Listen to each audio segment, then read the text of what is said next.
Wars font on my game.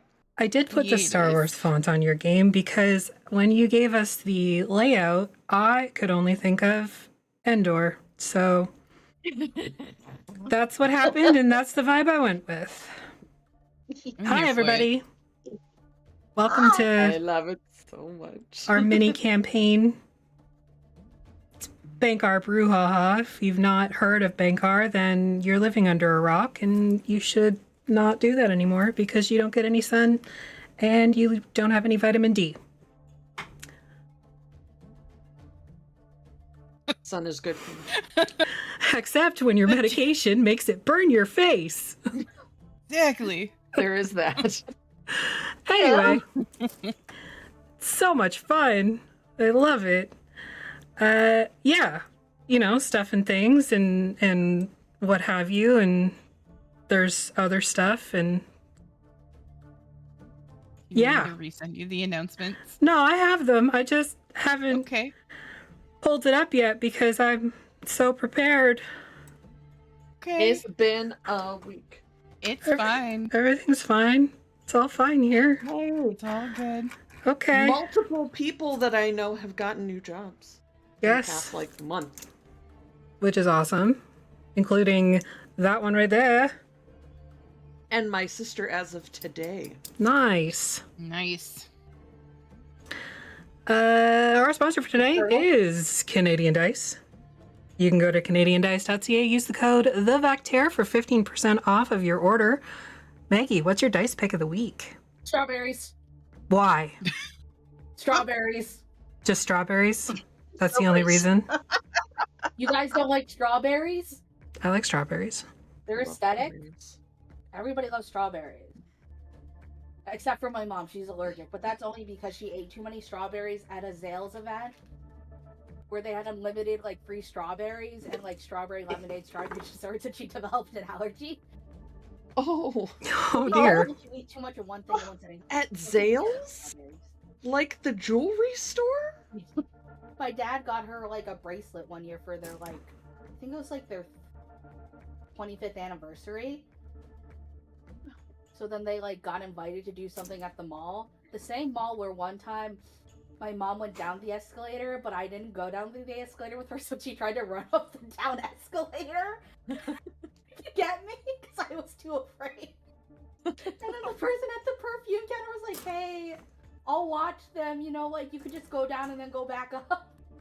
But yeah, strawberries are cool. Okay.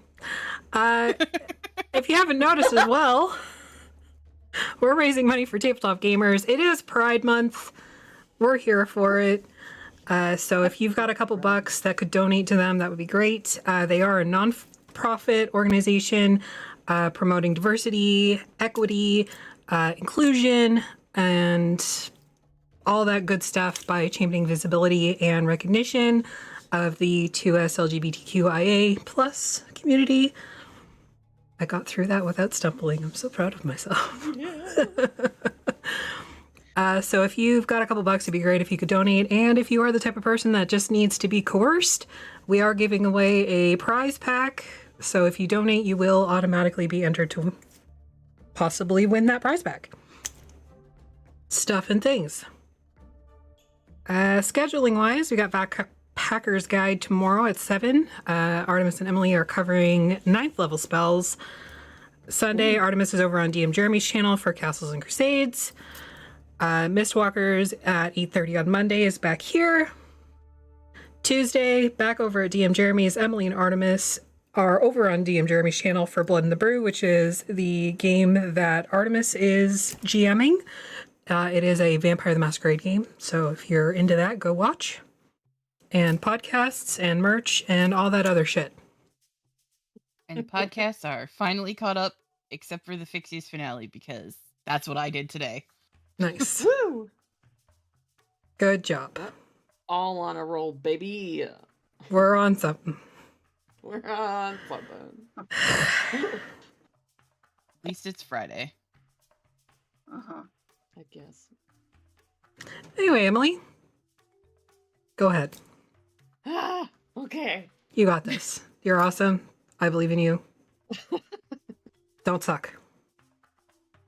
Thanks. Welcome. Keep a little dirt. Okay, sorry. No, that's not the start of the game. Isn't it? It is in my head, but that's not really the point. Okay. High in the sky, far away from the dirt man. Soaring over the Twidwood, we see an older half-elven woman in a green and brown uniform astride a creature of myth and legend, a magnificent griffin. They coast through the air, skimming the tops of trees, before climbing back up into the sky and turning to the north. The pair closes in on a large grove of particularly tall and majestic trees, aiming for a series of 8 tall turrets like a circle of crow's nests over a lush sea of green leaves. Near the ring of turrets, they come to land on an extended wooden platform on the southern end, let down into the trees at the edge of what we now see is a rather large city. At the top are the barracks and training grounds for the Grove Wardens on one platform, along with one smaller, plain-looking building kind of squeezed in between 2 tree trunks on another platform, and then a third platform with a circular building built around the trunk of the tallest tree. I'll put you up there for now. We follow the flow of traffic from the barracks during a shift change down one of many ramps built down from the crown platforms to the second platform, which is only 70 feet up instead of the 100 feet up that the highest platforms are. It's busy with bustling traffic, shops, taverns, the bustle of daily residential life. There's music and laughter soaring over the sweet, smoky smells of food cooked over fires. And there is a little tailor shop. There's a little bit of the smell of sweet honey cakes. All of that is on the second level as people go about their daily lives. Further down on the first platform, only 50 feet up into the trees, life is a busy hodgepodge of homes and shops squeezed in wherever they will fit, both above and below the platform, and providing a number of unique challenges in getting where you need to go.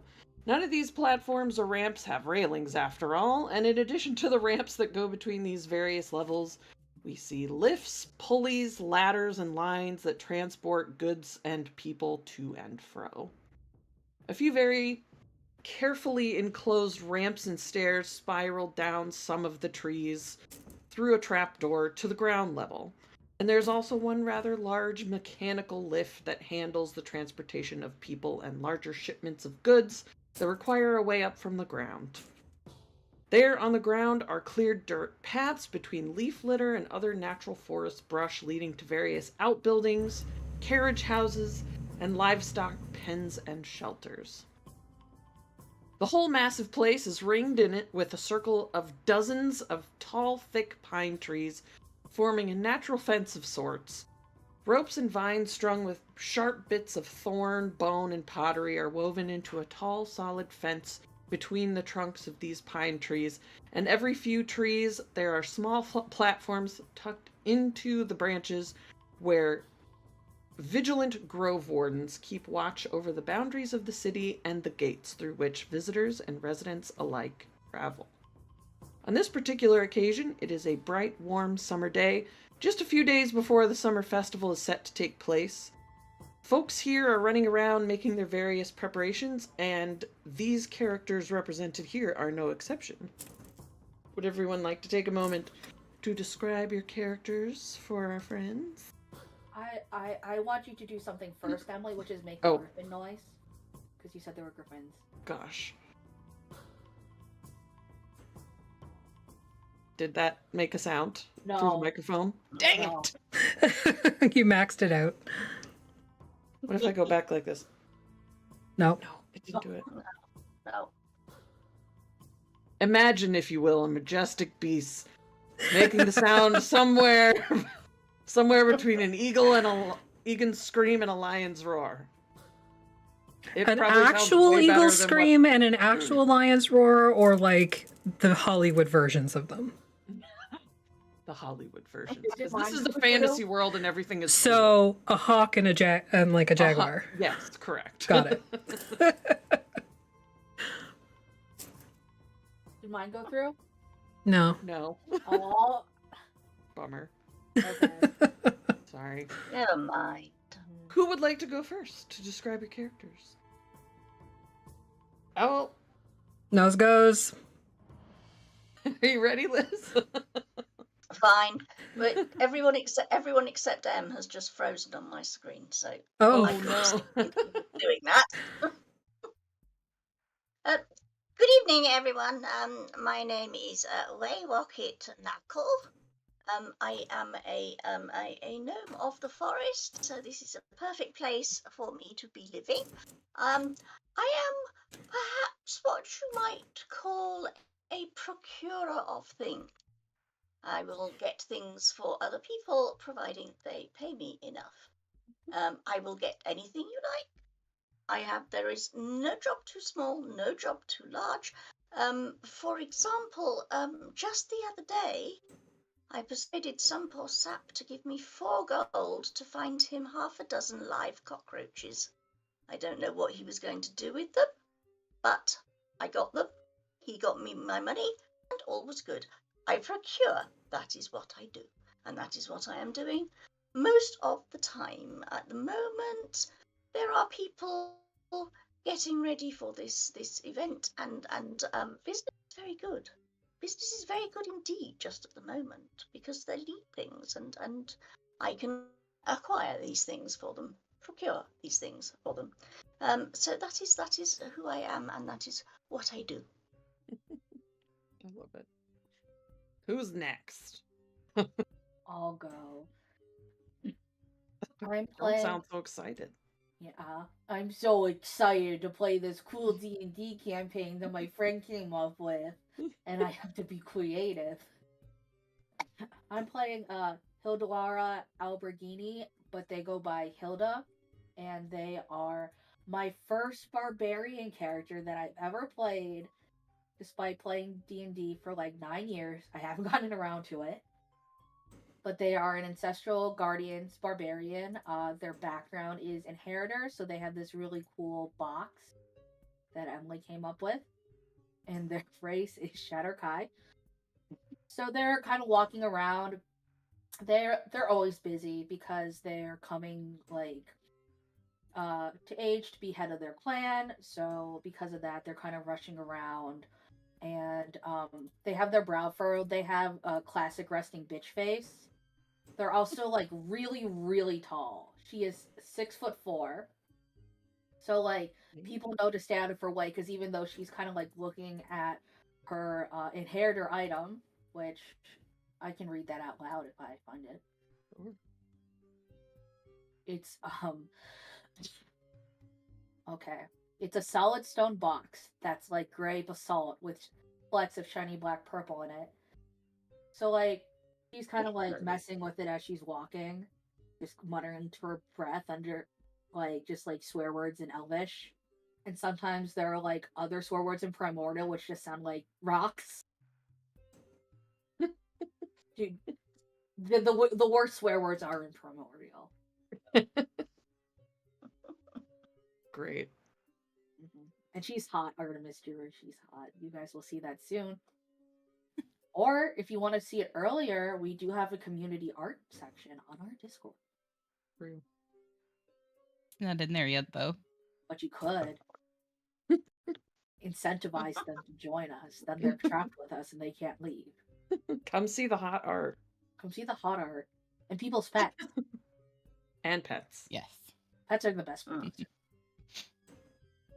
All right, I promised Affy she could go last, so Artemis, you're up.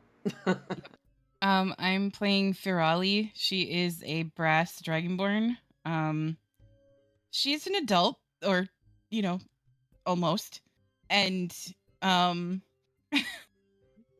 she is a monk, and she has a little like as she's walking, she has a little red-winged blackbird that sits on one of her horns. At least it looks like a red-winged blackbird right now. Just kind of chills there. and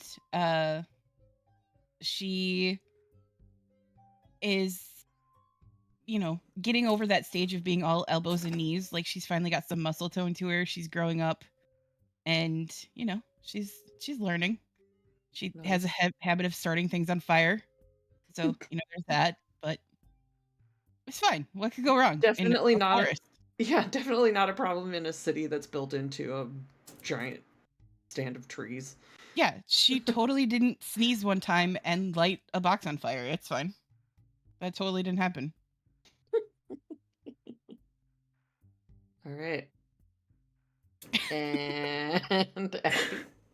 I'm playing Betsy, who is a mark of the finding human druid. And she's just a little guy who likes animals and is a little on the curious side to the point of danger. So it would not be out of the realm of possibility for her to be, I don't know, following a bug that looks interesting and ending up somewhere she shouldn't be. So she's just human form. More or less.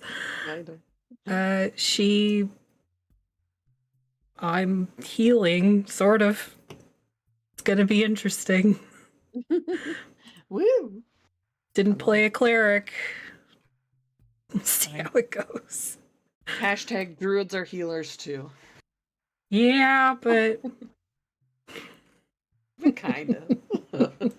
Our healers, except for the one time that Maggie got a little swifty and didn't know where they were during the hag game, and we're like, "You gotta heal. You gotta heal." yeah. Word. All right. Guys, there's a druid in my room. Oh, you can't see her face, your butt. Just barely see her butt. Totem druid. Forgot to say that. Oh yeah. I like those. Ooh, that'll be interesting. Juicy cockroach, sexy pigeon. Yeah. Is that like Circle of the Shepherd or whatever that is? Yeah. Okay. Things have been pretty typically mundane in the city of Trivian lately. About a week ago, some merchants came in from the capital city Stead, as they do on occasion, bringing a replenishment of goods, trinkets, and the occasional fancy bauble that typically only goes to the wealthier folk here in the city anyways. The merchants, maybe some of the, priests up on the 3rd level. There's also talk that in the last couple of days, travelers from the Nether Ascendancy arrived seeking help in finding the cause of the deteriorating condition of the trees nearby. This you would note as strange because people from the Nether Ascendancy generally do not travel outside their home, and they keep almost exclusively to themselves to the point where it's very hard to trade with them, and the few places that are able to get their hands on, say, some of the mead that they're famous for, it's really expensive. So a couple people came from the Nether. One of them, an alarming-looking fire genasi man named Kenyon Lavar, clad in heavy armor and a smoldering cape, seemed to be making the rounds to all the taverns, gathering information about the surrounding forest and the events of the upcoming summer festival. Kenyon and the elf with him, who some have said introduced herself in the temples as Miel, left almost as quickly as they arrived with 2 senior grove wardens and Maria, the archdruid of the grove, in tow. In spite of that brief bit of excitement, this is a pretty typical day in Trivian. You're all following your normal routines. It's now about an hour or 2 after lunchtime, and it's 4 days before the summer festival. Where do you think your character is, and what are you up to? Do you think that, my group of people, do you think that maybe we have, some sort of ritual or, part in the festivities that we have to prepare for? Or are we more here visiting nomadically, or? Possibly. You could be visiting. I think if you're okay with me throwing out a bit of Throw him. Throw me. Throw me. I would think that your particular brand of elves would be from a continent to the south that kind of got half destroyed a few hundred years ago. And some like errant god magic happened and probably changed the nature of a lot of people from those continents. Specifically, like if we're thinking about if you watched previous Bhenkar Brouhahas, this is where Alaxon went to find out why the heck he was hearing voices calling him to the middle of the ocean. And there's a whole bunch of undead people stuck there, and they can't die. They just keep coming back. So, he was dealing with that, and that might be where your folks are from. Kind of been ricocheted around a little bit magically with some errant death magic. But did I stand at the edge of the water for long as I could remember, and then I got ricocheted? Possibly. Maybe I'm coming here because I'm looking for refuge for my people. Sure. And yeah. it's a Exploring good the time to network and possibilities. be like, hey, like, we're really strong, we're really cool, please give us a place to stay and we can help out. And we live here in the woods with you. Mhm. Yeah. It's good to note that my future tribe leader, their dump stat is charisma, with a -1. Whoa. Dang. So not a cult. Yeah. What do you think you're up to in the city? I'm just trying to I'm trying to find somebody who I can talk to who could help me. So like there's probably like all these party planners of like, hey, Ginger. like who do I talk to if I need like help with something? They're like, oh well, the social chair or whatever, or like Yeah. I'm crying. I think it's zooming time. Is Sorry, she my God. I'm sure he's here. she wants to play. She does want to play. She wants my food. So I'm just kind of like asking questions around like, hey, I have an important issue to talk about. But like at Gotcha. the same time I don't want to reveal too much about what's going on. Yeah. So like, just kind of walking around, like, yeah, it's busy, especially as you like get up to the second and third levels. And so people are kind of bustling around. The people on the first level are not as busy, but they might be like getting wares together to sell or something. There's usually some kind of like test of strength of some sort. And there's also like fair games. The temples usually put on a lot of like games and other events. They like offer the food. So yeah. I just lost the game. But eventually, like, how about like my character, Hilda? How about she gets frustrated and she goes like, well, can anybody help me? Maybe that will, be a reason to bring the party together for a bit. Also, I need to attend to Ginger because somebody's upset. Yes. So we've got her like walking around looking for help. Is anyone nearby? I feel like Forelli would be for sure. She'd be coming back in from the woods. Okay, Like yeah. having just gone out. Probably on a run. Nice. You come in, you see this elf, kind of an unusual looking elf, just kind of standing there with people rushing around them going, can anybody help me? And like we know each other kind of, right? Like we've seen each other. We sort of decided. Seeing each other around a little bit. Like maybe you've been Hey, there I'm for walking here. maybe you've been there for like a day or two and you're finally like you still haven't been able to get any information from anybody, so you're frustrated. Yeah, so Forelli would like walk over also 6 feet tall, but very like gangly, and kind of walks over, and they're just like, what's going on? I need help, and nobody's willing to help. They're like tossing around ribbons, and that person, they don't even know where they are, I think. Somebody's just That like, happens It's here me. sometimes. I'm over there and I'm just like watching everything super wide-eyed. Like, I just look down at you and wave. I'm not that short. How tall is your person? 5'2". Yeah, I'm 6 feet tall. I mean, that's only 10 inches. Yeah. Right. shorter than that in real life.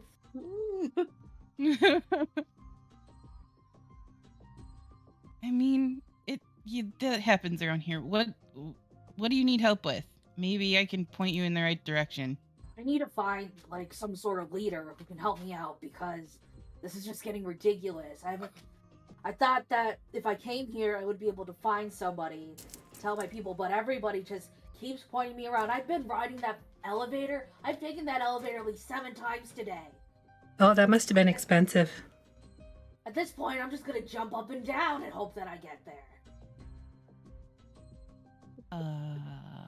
Would I know somebody that I could like take them to, like an Yeah, administrator? Like if I take them to Eldith will probably just punch me. So Yeah, I don't know that Eldith would be super useful. But there's a couple people that could be helpful. You would know. So the archdruid that's in charge of the Temple of the Grove, or it's called the Grove House. Her name is Maria, but she left like yesterday, so she won't be able to help. There is Akina Cetraban, who is the priest that is the head of the Warris Temple. And they spend too much time looking at the sky. I don't know that they'll help. yeah, probably a little bit. I'm saying all of this out loud, like I'm making a list and going, well, she's out of town. They Yeah. won't help. But there is the woman that was riding the griffin in my introduction is the head of the captain of the Grove Wardens. Her name is Katani, and she'd probably be up on the 3rd level. Could be helpful somehow. I mean, we could go see Kitani, but she scares me. You cut out. I did? What did you say, Artemis? I couldn't hear you. You cut out. Sorry. I said we could go see Kitani, but she scares me. I think I'm gonna be even more scary in the next 5 minutes. Why? Okay. Because I'm upset. Huh. Put my box away. Like, I was gonna smash it, but then I see what it is, puts it in my pocket. Is Betsy from around here? Like from this village? Sure. Okay. Because I feel like then Ferrari would probably know her. That's all. So Yeah. if you're out. You probably know in the nature. Space Cadet Druid. I feel like me and my trainer have had to come find you a couple of times. Most likely, you've probably found me doing nonsense. Totally fine, but I've been gone for too long. That tracks. Seems like everybody around here does nonsense. Let's go. Which elevator? Which elevator? Let's get going. Betsy, why don't you come with us? We'll go upstairs and see Kitani. Okay. I wanted to watch the... Okay. Just like I take Icarus off of my horn and hold him down. Do you want to hold Icarus? Does Icarus like me? He likes everybody. Okay, then yes. You hold him, and like as you're holding him, he looks like a red-winged blackbird, but he has like little wisps of flame that come off of him. Your bird is on fire. I know, he does I that didn't do sometimes. it. It's okay, he does that sometimes. Oh, we lost Liz. She's gonna try to restart. I give it a sniff and make sure it doesn't smell like roasted chicken or something. It smells a little bit like fire, but other than that, no. Okay. I think they're okay. The last time that you saw him, he would have looked like a sparrow, so you're confused. Pretty standard operating procedure, honestly. I think they're okay. Yeah. Why do I hear myself? Because you're coming through on Liz's setup. Oh! I didn't realize Liz had returned. That's because they're a rogue, so they're really sneaky. Very sneaky. Exactly. So sneaky. Anyways, we take the elevator up. Does the elevator play music? Like, is it enchanted to play music? No, it's just like a flat platform with like ropes on four corners that all kind of join together, so it's like real wobbly. The more weight is on it, the better, because then it keeps it relatively steady, and there's no railings whatsoever. I don't think this place is OSHA certified. I don't know what that is. Me neither. It just sounded like the right thing to say. Ain't no OSHA Okay. here. Never heard of it. Okay, so I'm you like go up. tapping my foot repeatedly as we're going up. You go up to the third level. You would come out about. If you can see kind of where the thing that looks like a crane is, that's where you'd come out. That thing? Yep. Cool. Yeah, right over here. So as you kind of like land up against the platform, the third level platform, there's like a ramp to your left, a rope bridge in front of you, and then like the warden barracks are what are kind of around on this platform. There's warden barracks, and then the griffin stables are like further south. And then the Sanctuary of Hours is where that one priest would be. And there's like a little shrine over here, and the Grove House is this big one. Okay. What do I know about Kitani? She's like the most senior. She's like an elf.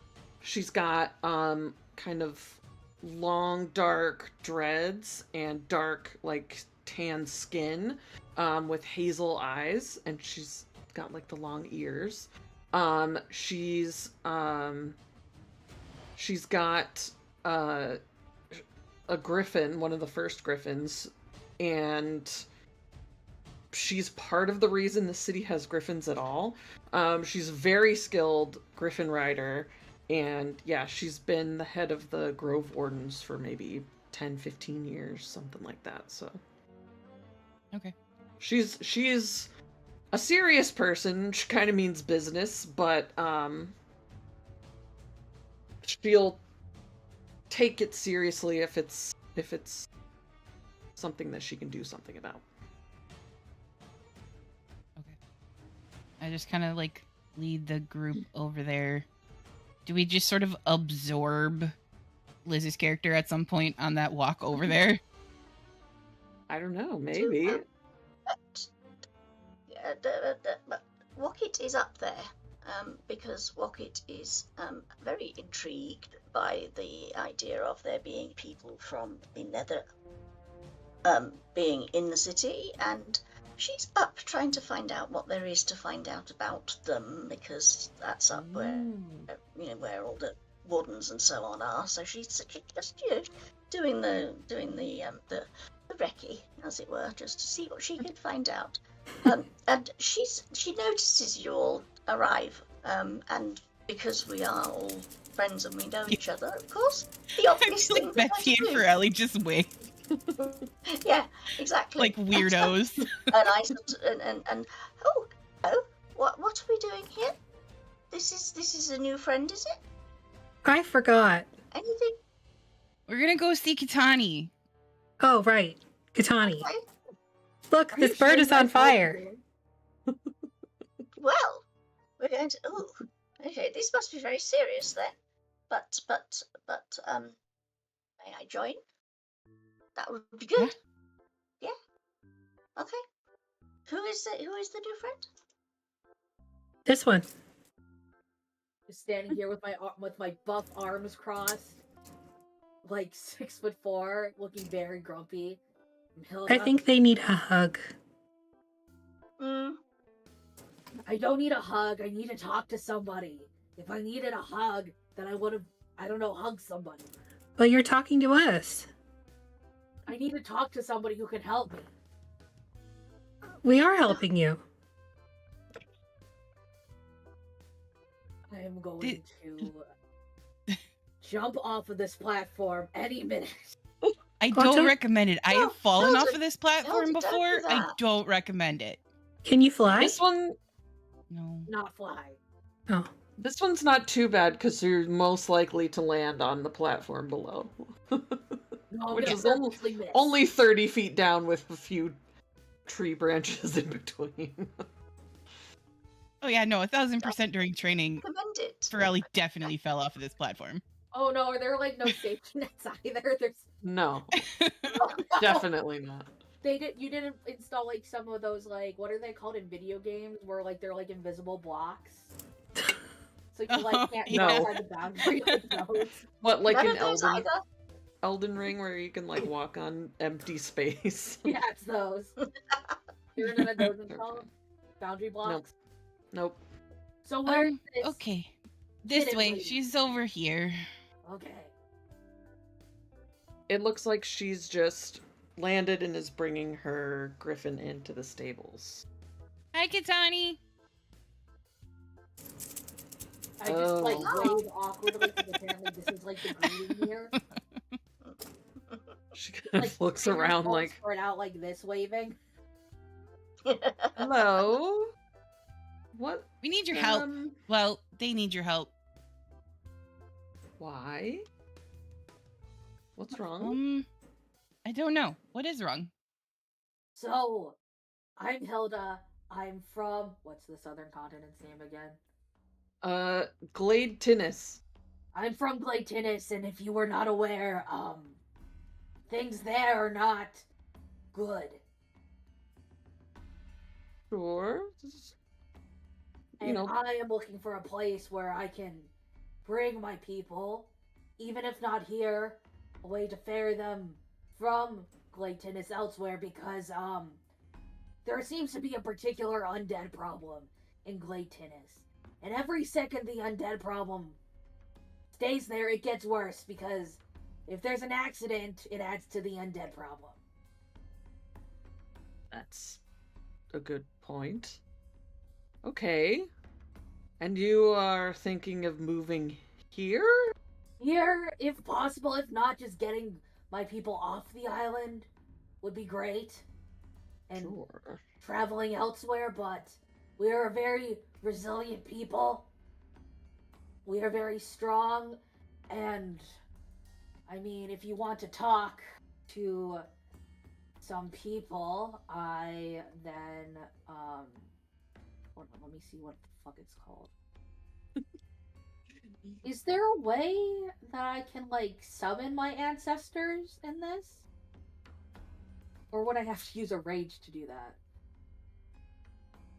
You might have to use a rage, but I would let you do that. Yeah, I'll Because do it's something. basically, it's like Ancestral Guardians kind of a thing, right? Like, Yeah, so like Spirit. you see my eyes, which are already like a dark purple, like they sclera to be like completely black, and I slam my two fists together, and then like you know in Mulan when like all the ancestors appear like within like smoke, Like literally that? a Shatter Kai from across the ages. Oh. Oh. Wow. Oh my goodness. Pirelli dives behind a bunch of crates. What does the bird do? What does the bird do? I think the bird Well, picks one and it's starts just- flying over its head. Oh. Oh. He'll come back.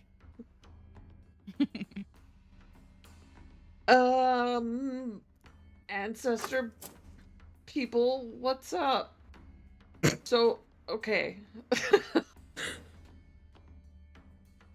Like, I would ask my ancestors to kind of like go through their accomplishments of being like tribal leader, like to say like, look Yeah. how cool we are. We're very helpful. And then one guy, you know, like when you get like a good leader and then like a bad leader comes in a good leader. One of them's just like, I built a fort once, but the other ones are like, you know, like we helped, you know, cultivate things. We vanquished mighty beasts.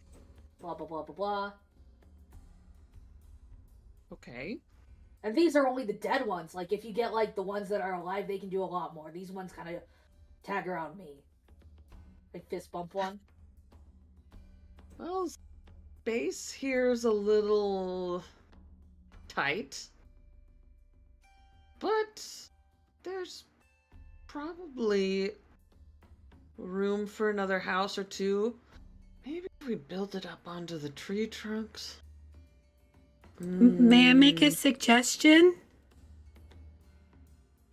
Sure. Railings? Railings. Yeah. Just learn to walk better. Anyways. That Just how hear for Ellie go, that's what she told me when I fell off the platform the last time. that's how you learn. I thought I learned by not dying. People help if they are able. And our people, we're very helpful. We're very resilient. You could say that if we, you know, were to use a racial ability that we become, hold on, I can read my tracker. I can gain resistance to all damage until the start of my next turn, if you were to put it into different terms. Oh. Okay. That's kind of useful. Titania, if I might interject, my friend, how many people are we actually talking about you wanting to bring here? How many am I talking about? That would have been my next question. I don't know. It's up to you. How big do you think your village is? Counting the ones that are alive right now, that I know that are alive, probably like 15 people. Oh. Hmm. We can handle 15, I think. Yeah, and the more that we wait, that number might be going down, so... Okay. Sure, send them a message, get them here, I guess. You got, like, ravens, or what you got to send messages? She kind of looks over at the temple over here that those of you who are from here would know as the Sanctuary of Hours. It's kind of like off to the left. And there's a bunch of people sitting outside on like cushions, waiting for like sunset, basically. They're just watching the sky, like they're all sitting by themselves. And she goes, I guess they're so weird sometimes, but we could go over there. Hold on. Well, no, actually, just come with me. She starts walking very, like, one of those people that, like, when they take a step, it, like, shakes the whole ground, and, is, like, very loud. She, like, walks in a straight line, pretty much directly to purposefully. wherever, yeah. So she goes over there. There's just a little bridge on this one. And she finds basically like the first cleric she can find to send a message for you, and they are able to do that.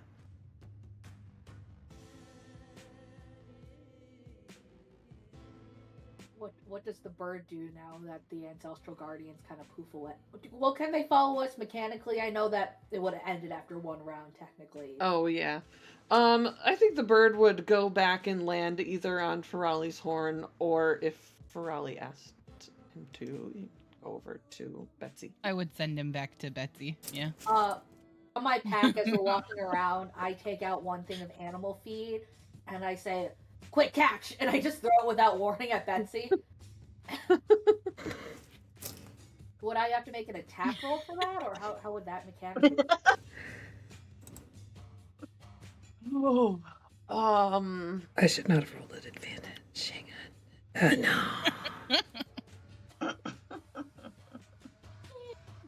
Yeah, that was a 2. So I'm going to say how big is this bag of feed? It's one standard bag of feed that was on the player's handbook. What's the weight of it? Let me see. Ow, I hit my knee on my desk. Ah. Ow, I have this file cabinet under my desk. It has things that are not important. Sorry, that actually really it hurt. weighs 10 pounds. So this thing hits me square in the chest, and I end up flat on my back, staring up at the sky, wondering what the hell just happened. Bird floating above your head. How? One of the other clerics walks up to you and looks down at you and says, "Ah, you are ready to dedicate yourself to Warris?" Because you're staring at the sky. Wow. I'm like, no, she's okay. And I reach a hand down. Come here, Betsy. I try to get up, but the bag of feed is still on my chest. I just pick that up with one hand and then offer you. Okay, now I get up. Ah. Perhaps not ready yet, but someday you could. And it he looks at you and he's like, "You could," and then he just walks away. I could what? Would mean that, it chose you or something. I don't know how your gods work.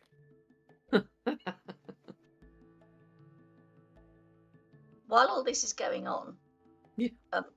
Wocket manages to position herself so that she can sidle up to Kitania, and just sort of says, while I've got you here, less of the tail, please.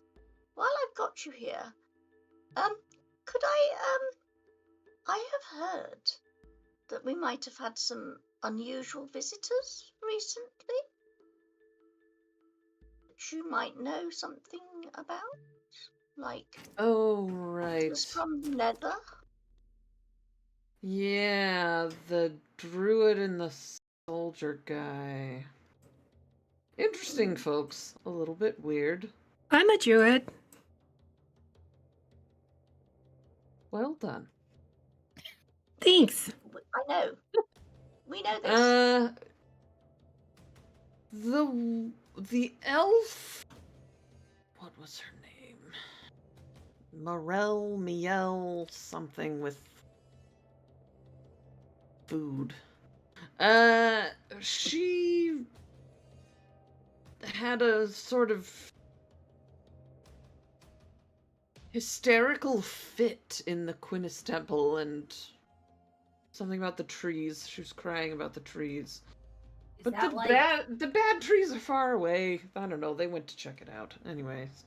I cry about trees all the time. What? Why do you cry about trees, Betsy? Because they're so sad.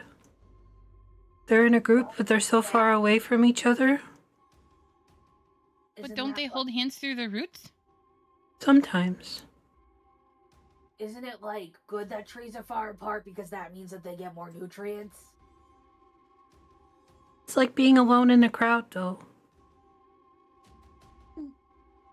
So Never really thought of it that way.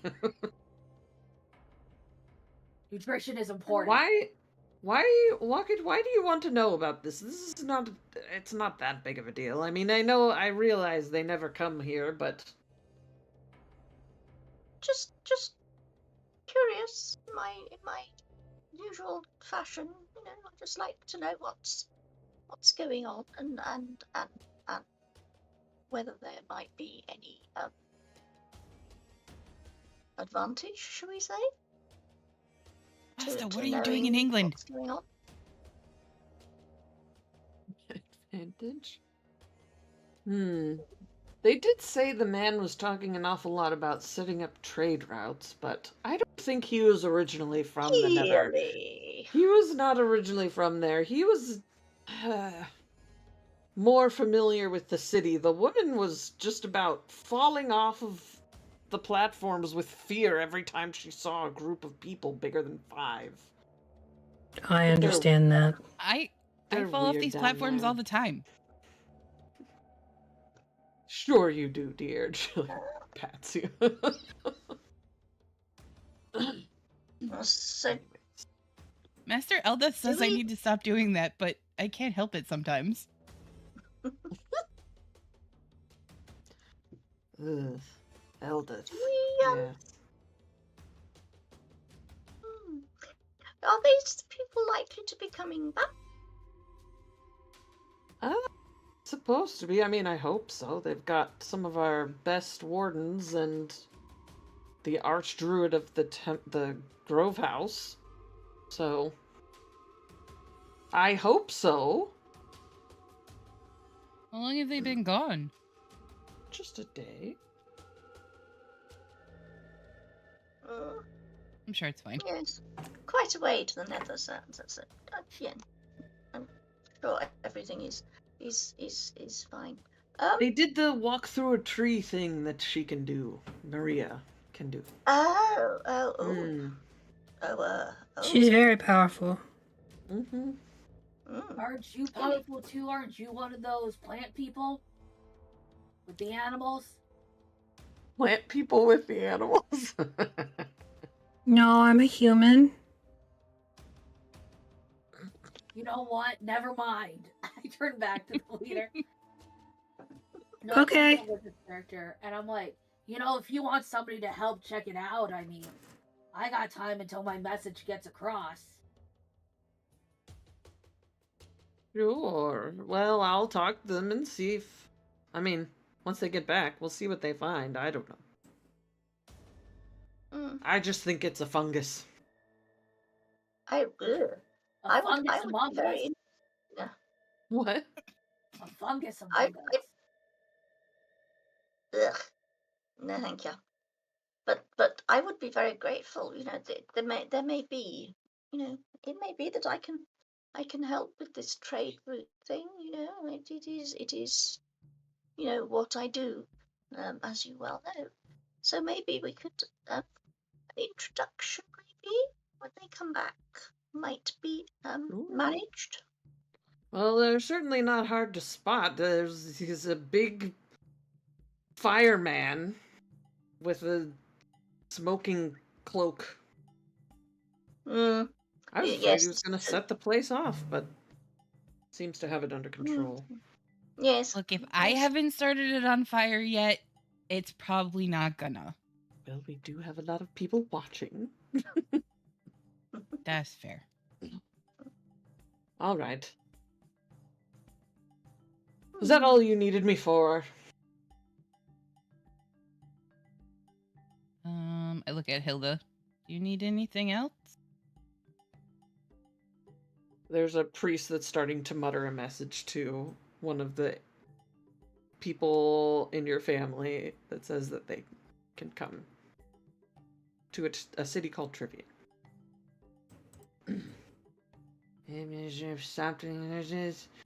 If you would like, you may come to Trivian. There's room here, probably.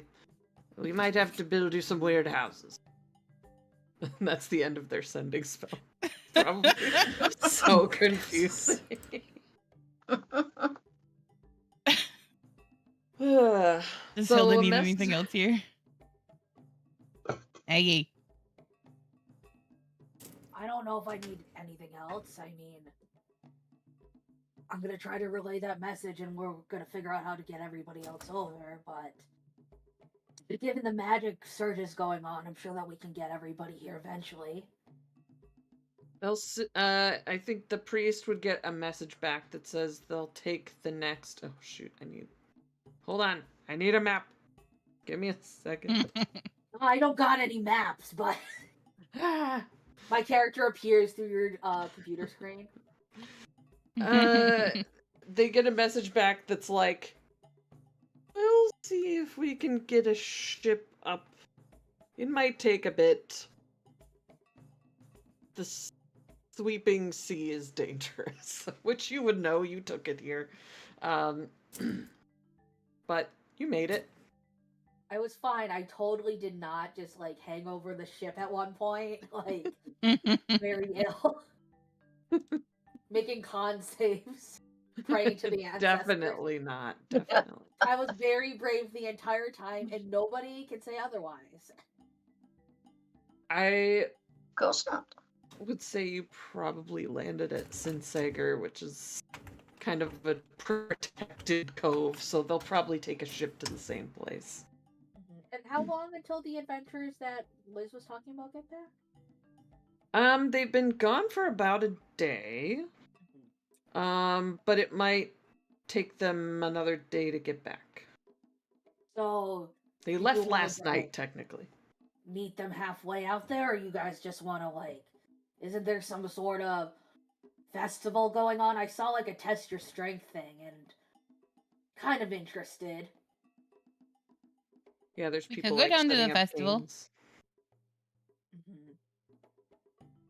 I don't know. Well, it's not starting for another 3 days. She yells from she's started walking away already. Like halfway across. Oh yeah. Well, I don't know. What do we do for tonight then?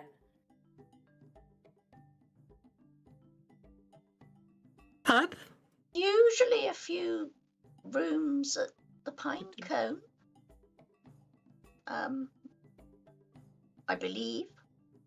Yeah. Are If they we felt like how big or small are they? I look at your character list, who I assume is very small. I am. Yeah.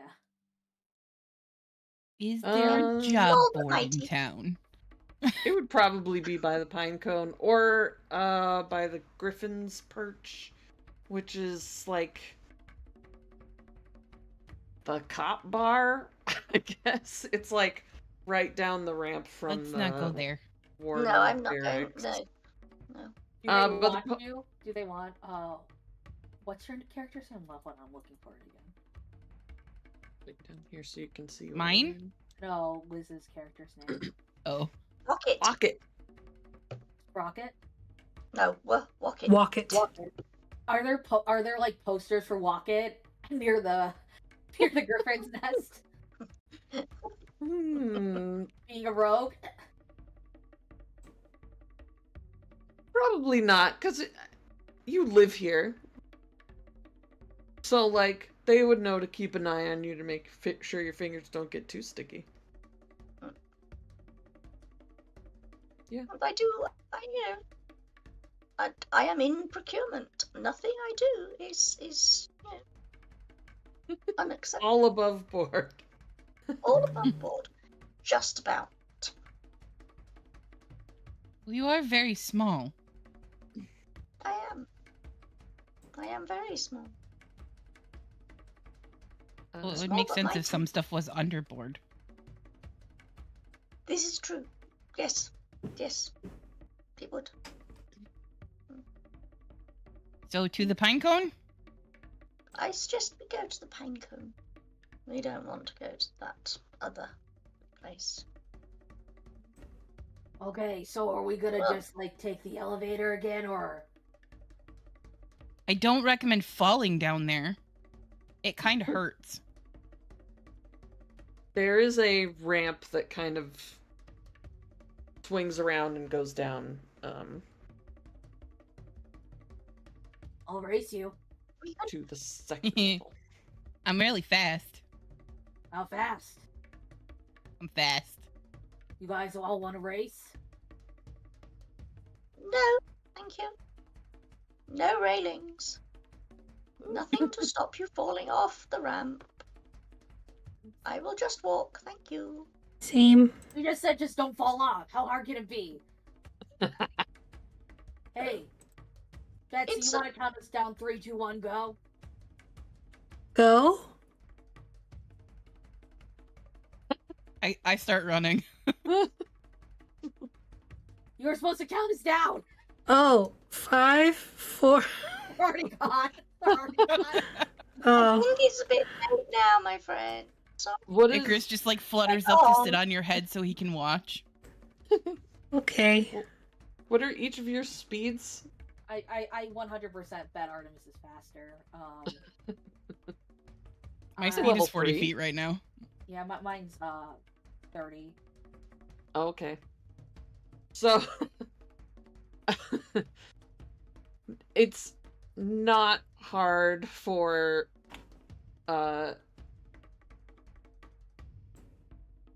it's not Holly. yeah, it's not hard for Ferrari to get ahead of you and stay ahead of you, basically. You see the gap is growing, but you can see the direction that they're running towards. It's like a big building. It's probably the biggest building on the level. As you like come down through the trees, you can see like smoke coming out of a chimney over there, and you can smell the food. Betsy, come with me. I mean, you know the way to the Pinecone, but we can go together. Would that be good? I definitely know the way to the pine cone. Yes.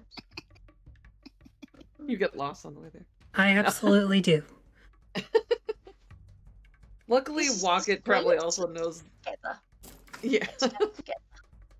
Question: do people Yes. move out of the way as like we're just like running at full speed A down the 6-foot tall dragonborn comes barreling down the ramp. Absolutely not. They stay 100% in your way.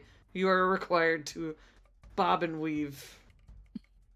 We're not required to bob Oh, and no. weave technically, but I would. Well, Yeah. It's I mean, frowned that's true. upon generally to plow into. Yeah. I rolled an 8 on my dexterity. You've run into 2 people. So they go Sorry. walking. Jeez, that was my foot! Sorry. You are Hey. fast, huh? Go to fist bump you. Like it like zooms into a close up and like a little like flame pops out, and then text across it that says radical.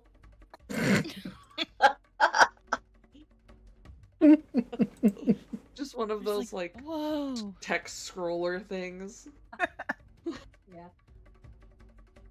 Alright. You head down to the Pinecone, which is a rather rowdy tavern. You can hear music coming from that direction. They usually have some sort of live music in the evenings. And they're getting ready, like dinner is cooking. You've all been kind of out and about for the afternoon, and you head in.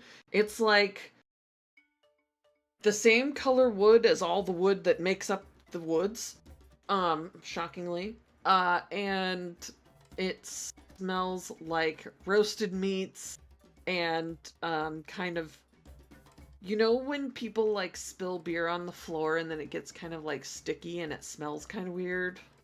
It's Yep. got that kind of bar smell. And there's So it's Texas Roadhouse.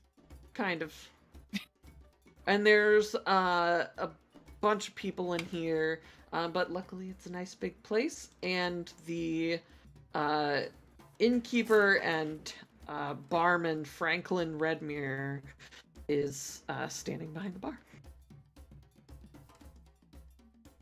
Hello. Hi, Drinks. Frank. Yes, please. What you want?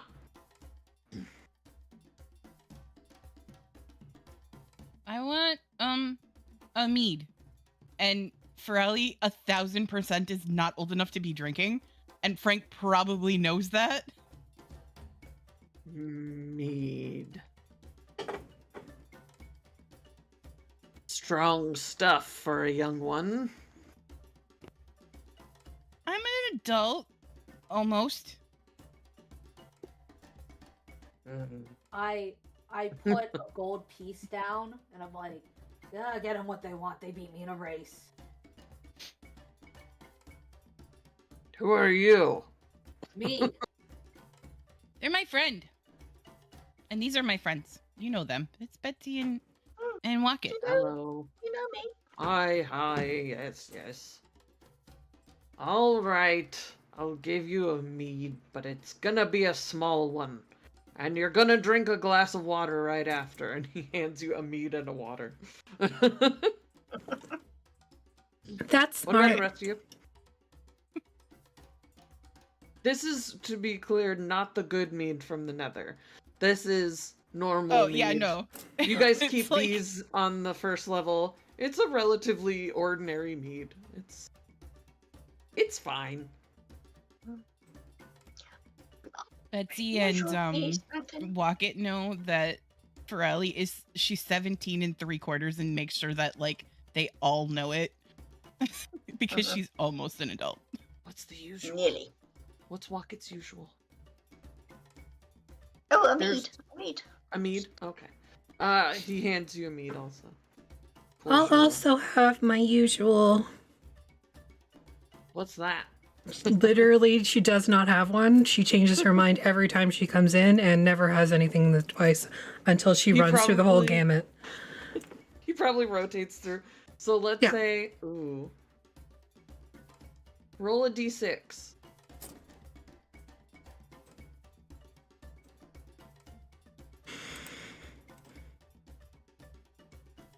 A 1. Okay. Ooh.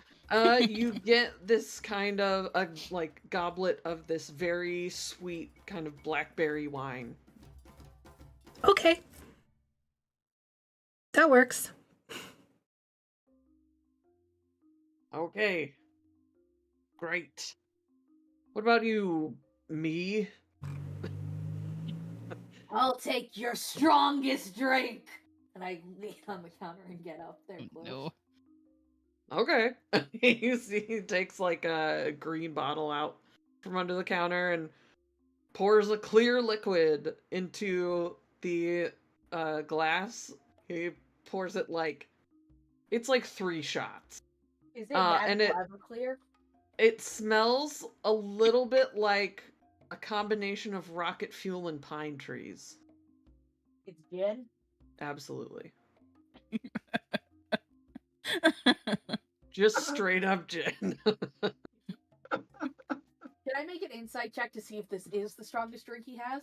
Sure.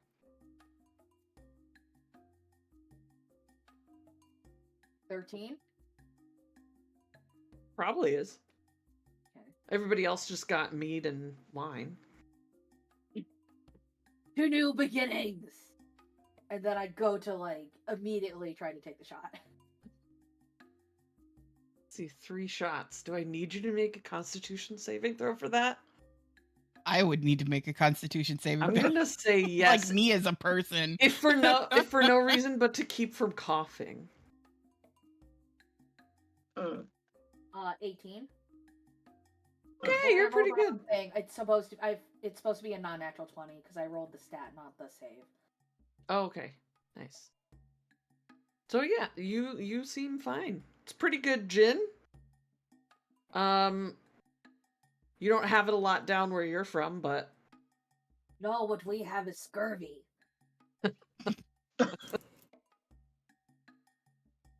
yes. Not a lot of citrus fruit in Gladeton. Especially with half the continent gone. You know, sometimes you get scurvy and sometimes the scurvy gets you. That's what they say. But you can just eat oranges and you won't have scurvy. We don't got those. Like, Oh. everybody's dead. Well, everybody on the east side is dead anyway. Yeah, it's hard to get those things, you know, when people are dead. Sorry. It's okay. Good news is maybe they won't die here. Or have scurvy. Are they infectious? Scurvy? No, your Your people, you, No? Do I look infectious to you? a little.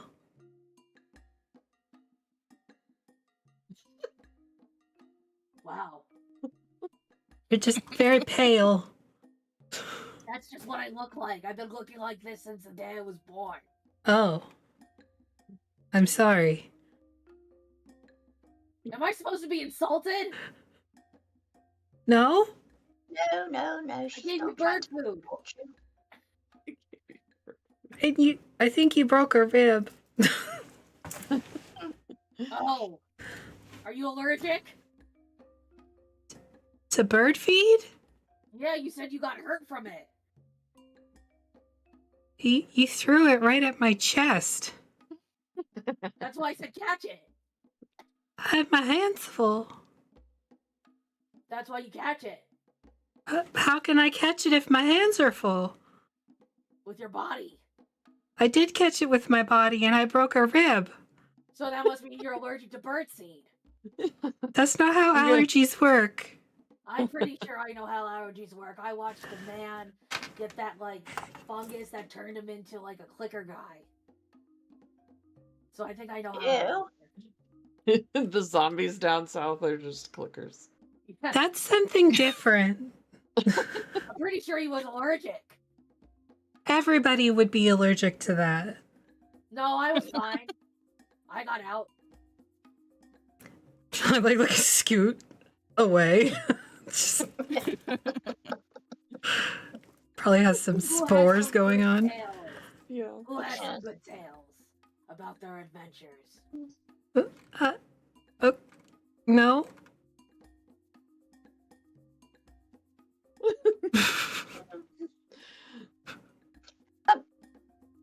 Franklin, can I just Mm. checking in? I suppose there's been no sign of Mr. Knackle yet. You know, my Mr. Knackle. No. Sorry. Who's Mr. Knackle? Mr. Knackle is my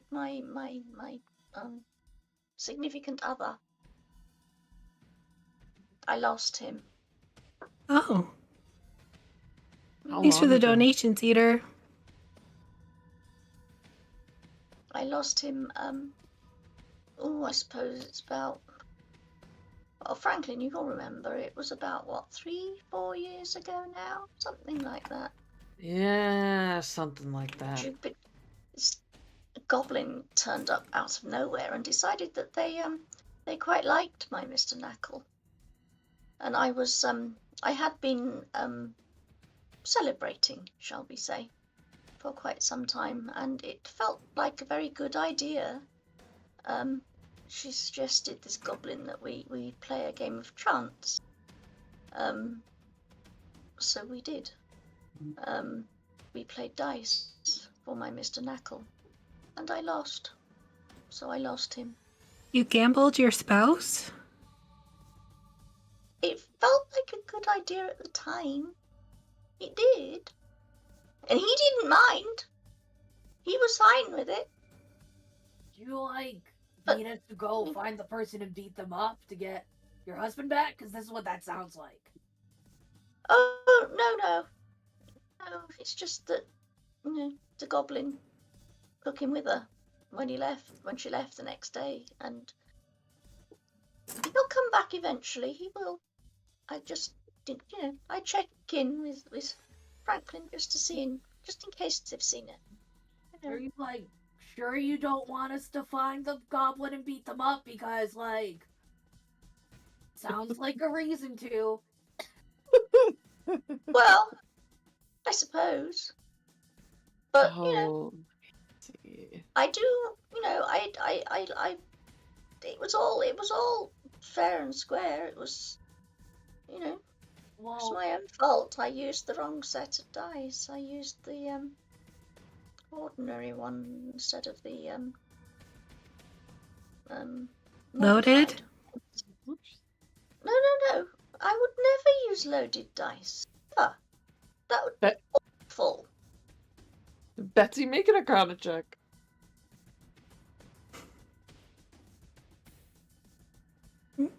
Mm.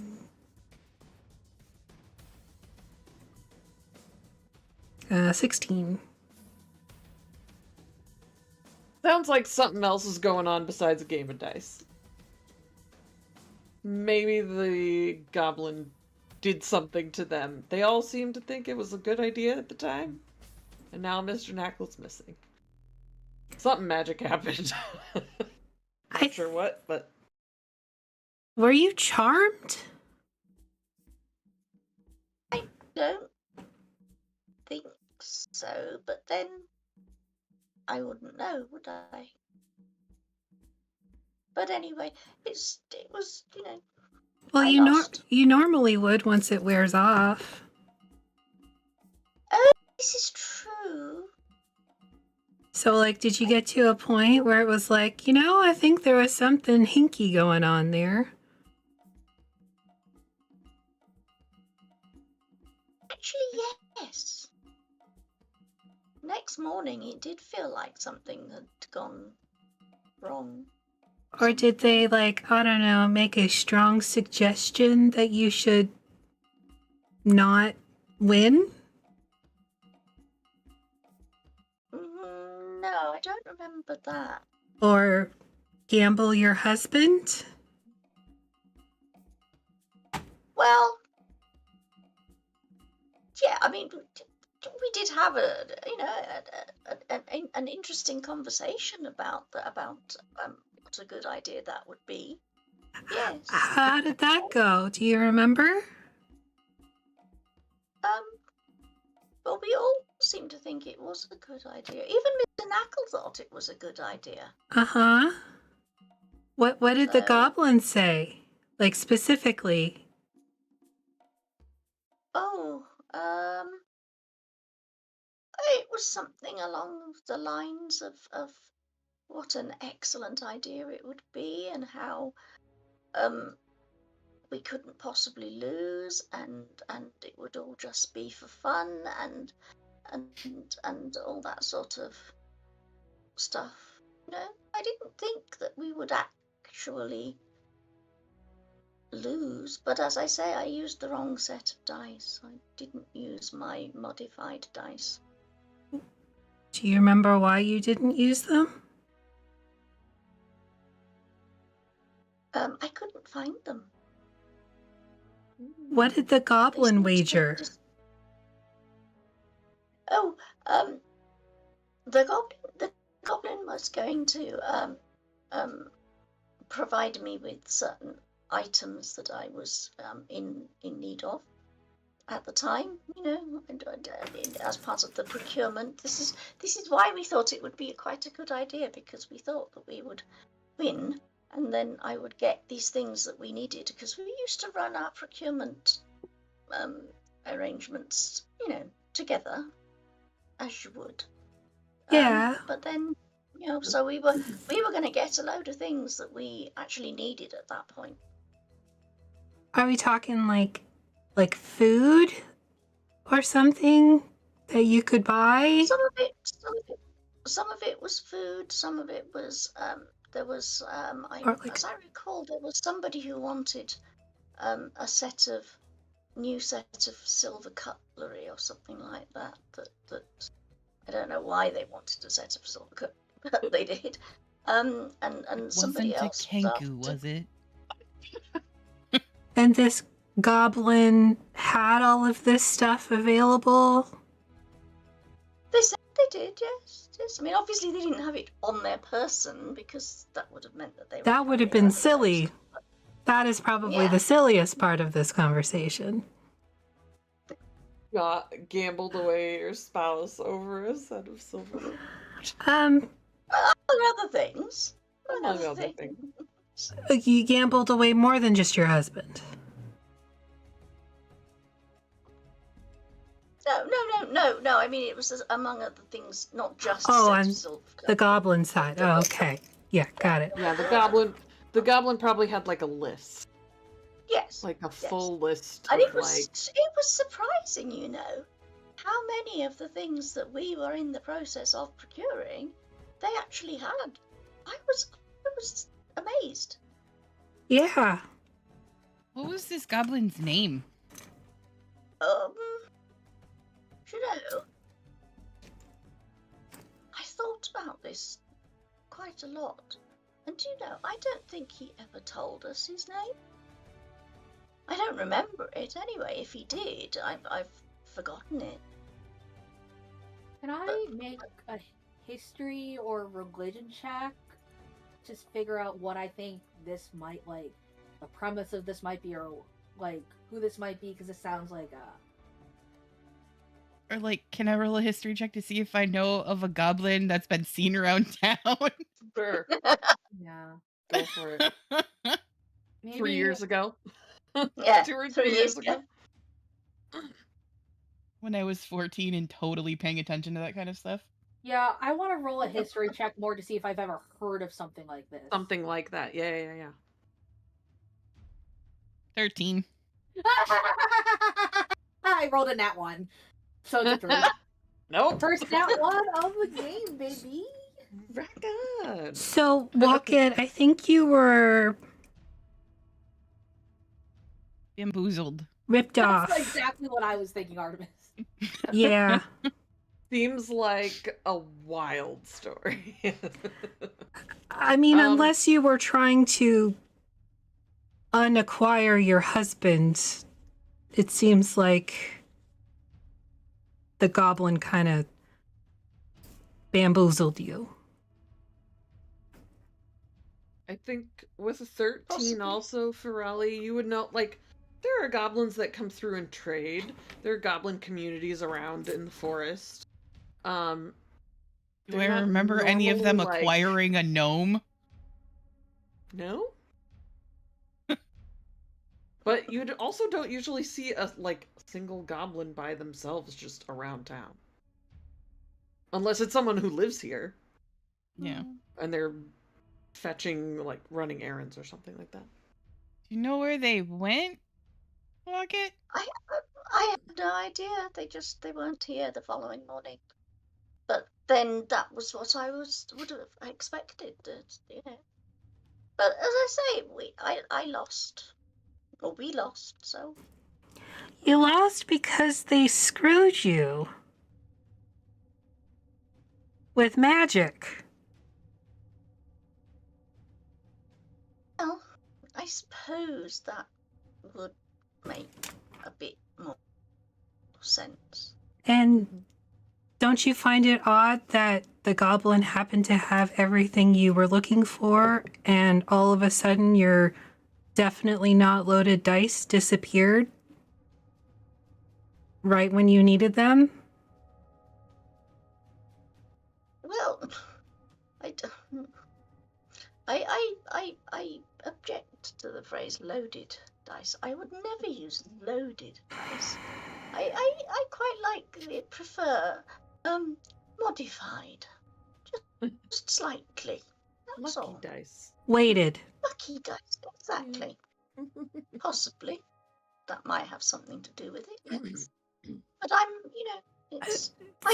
Focus on the main part of that, what I said, not the loaded dice part, Walkit.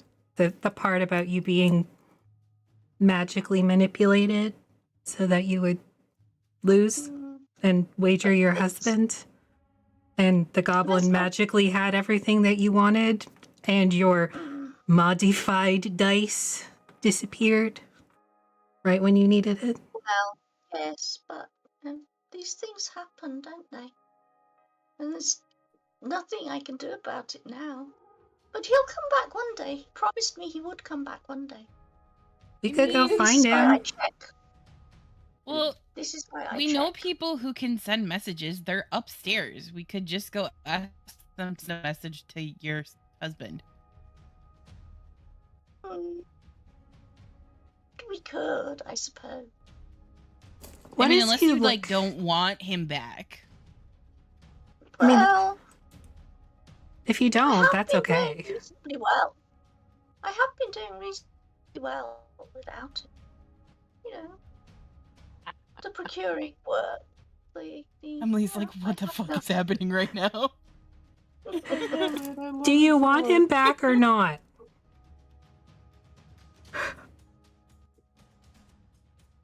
it'd be nice to have him back eventually, but I'm not fussed, really.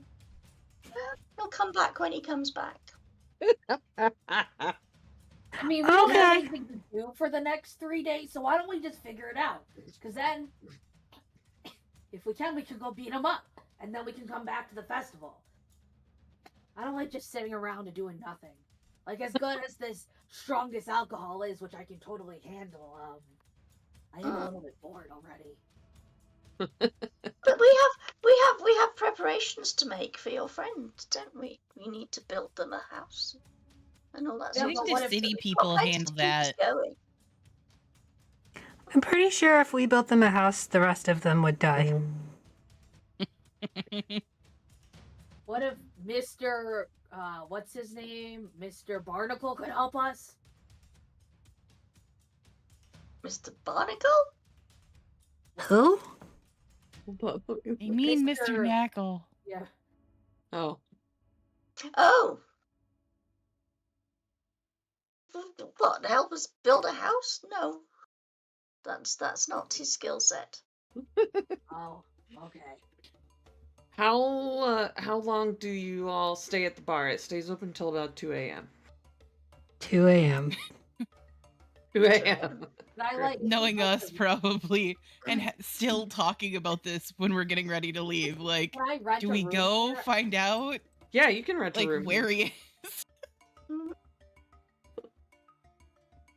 Yeah, Like, we could go just ask the people who are always staring at stars to send them a message. They're right upstairs. Well, It's kind of their job. I've never actually thought of doing that. I've actually sort of... See, that's another thing I'm confused about. Did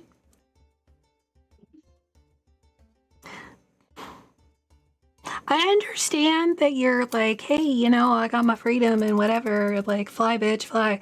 But were you happy, or are you happy that he's gone?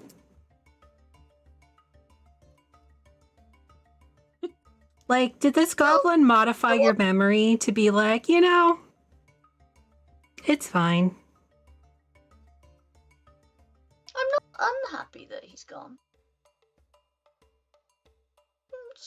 You know, that would be a fair assessment of my feelings. Okay. But I don't like this idea of me allowing myself to be manipulated like this. The way I never thought of it that way before. And now I'm getting a bit... So, do we need to go find him or irritated. not? It's like 2 a.m. You're all just wandering home. We're fucking loaded, being like, do we gotta go find him or what? Like, do we need to drive by your ex's house and like pee on his lawn? Like, what do you need us to do? It's like That's my home. Your ex's lawn, not your lawn. Betsy and Ferrari have had exactly one drink the entire night, and they're just fucking loaded. It's like when you go clubbing and then you always lose one person that you're clubbing with, and you spend the rest of the night trying to find them. Yeah, because you're trying to get a room there, right? So Yeah. Yeah. Bartender, I need your strongest room. Okay. How much? 2 silver. Okay, here you go. And I put down the gold. Oh damn. He gives you his nicest room. I wanted the strongest one. It is very strong. The nice room is also very strong. So And it has lots of space. on my way here, I won like a bunch of like tournaments, like eating contests and like arm wrestling. And Sure. I don't really understand the value of all the money that I have. So like, it's kind of dishing it out willy-nilly. Nice, okay. So I'll take 2 gold off of my sheet because I paid for drinks and then I paid for the room. Okay. Where do the rest of you think you live in the city? Do you live on the second level, on the first level, or on the ground level? Probably wherever the druids area is. Okay. The- Most of the druids probably live relatively close to, like, under where the, Quinnis Temple is. So, like, here-ish. And there's, like, a little tree there, so there's some houses in there. Yeah, probably around there. Okay. Mm, What about Wocket and Ferrali? Rocket lives on the first platform. Okay. She has a little house. What part of the first platform? Do you have to ask all these hard questions? I know, I'm sorry.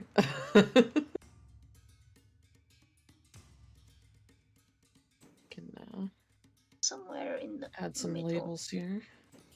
In the middle? Yeah. Okay. Ooh. Mm. Oh, no, up near the basket weaver. Oh, okay. Nice. I like the look of the There. basket weaver. Up here. Yeah. Okay. Yeah. And Ferrali, first, second, ground level. Wherever Eldeth lives, I just string up a hammock between her house and whoever's next door. She's probably lives on the second level towards the, like, southern part. Oh, hang on, I moved you there and didn't move myself. Maybe, like, over here by Griffin's Perch. Because she uses the training ground so much. Mm-hmm. Alright. Yeah, because Ferelli's an urchin, so like she doesn't really have a home of her own. She just like wherever Eldith lives, she just like Just sets up hanging a out. hammock there. Okay. So yeah. Nice. Okay. So let's see. Let me just make a note of where all of you are. Nothing bad is going to happen to these places. For that my everyone's own looking at. purposes. There's not going to be like a fire or like a breakout of, I don't know, like It wasn't termites, me this time. giant carpenter bees. Fire breathing beetles, you know.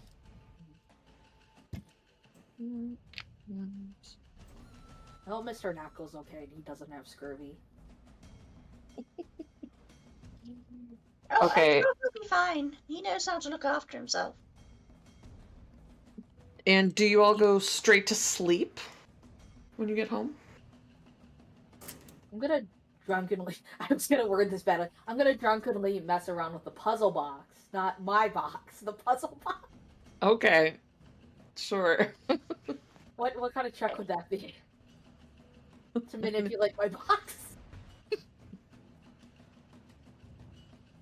This is the stone box, the solid stone box.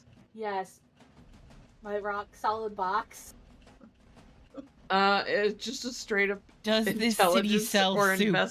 investigation check. Of course they sell soup. 11. Can't figure it out. Seems solid.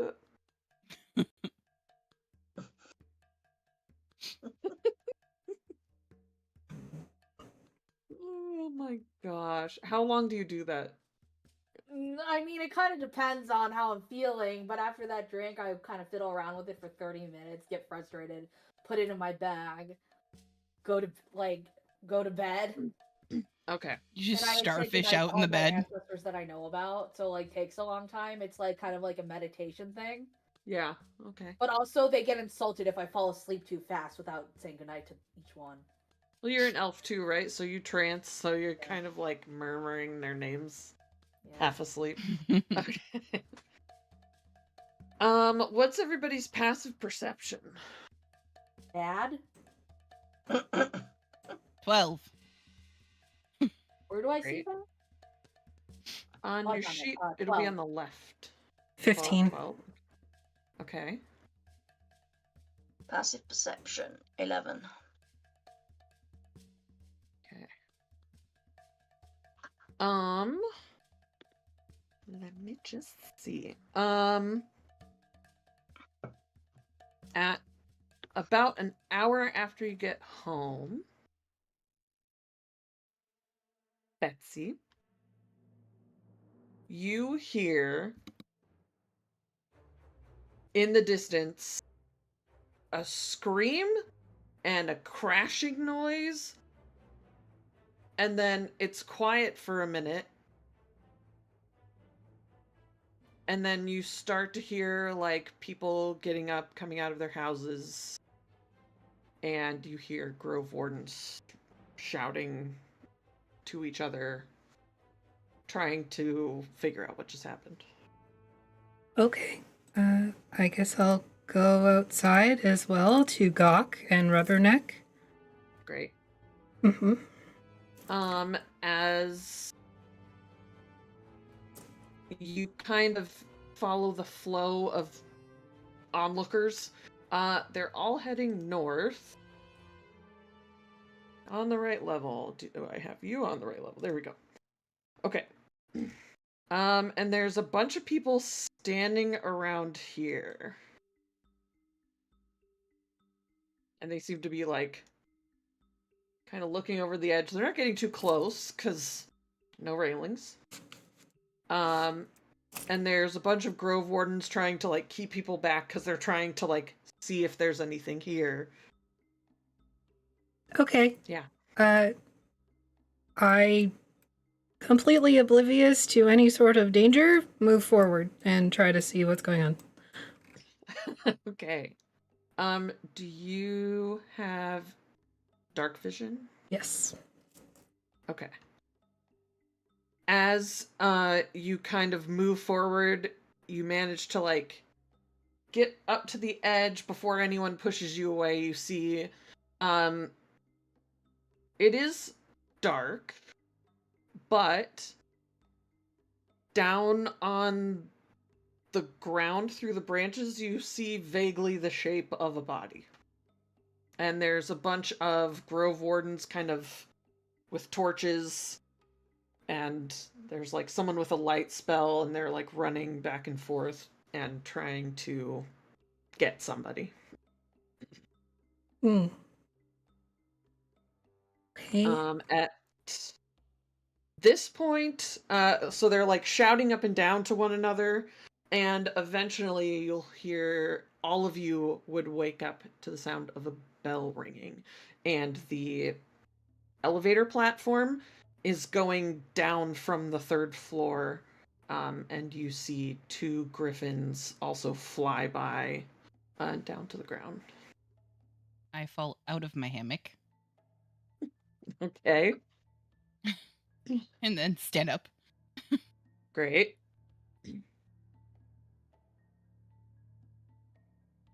And I'm sorry, you said it's coming from the north? Yeah. There's people gathering up here on both the first and second platforms, and the body seems to be like way down on the ground.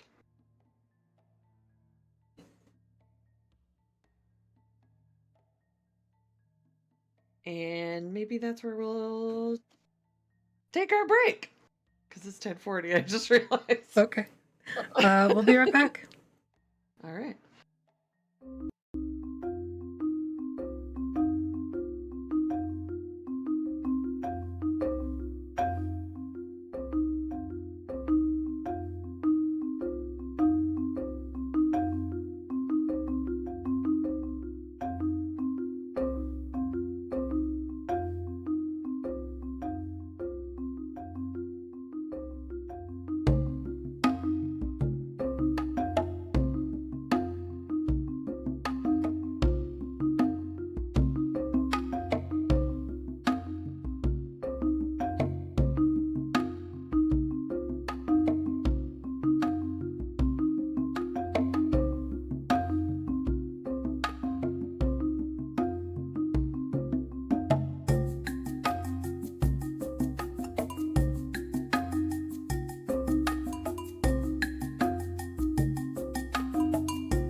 a murder. We're back.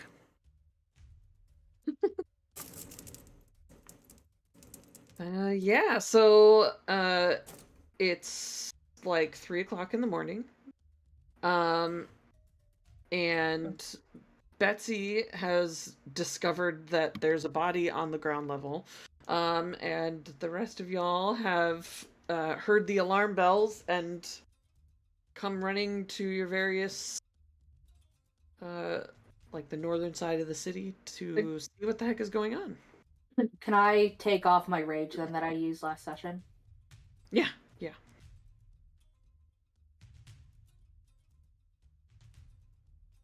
This is unfortunate. It's not Mr. Knackle though, right? Because he's the only NPC I care about. All the other NPCs, no. Just kidding.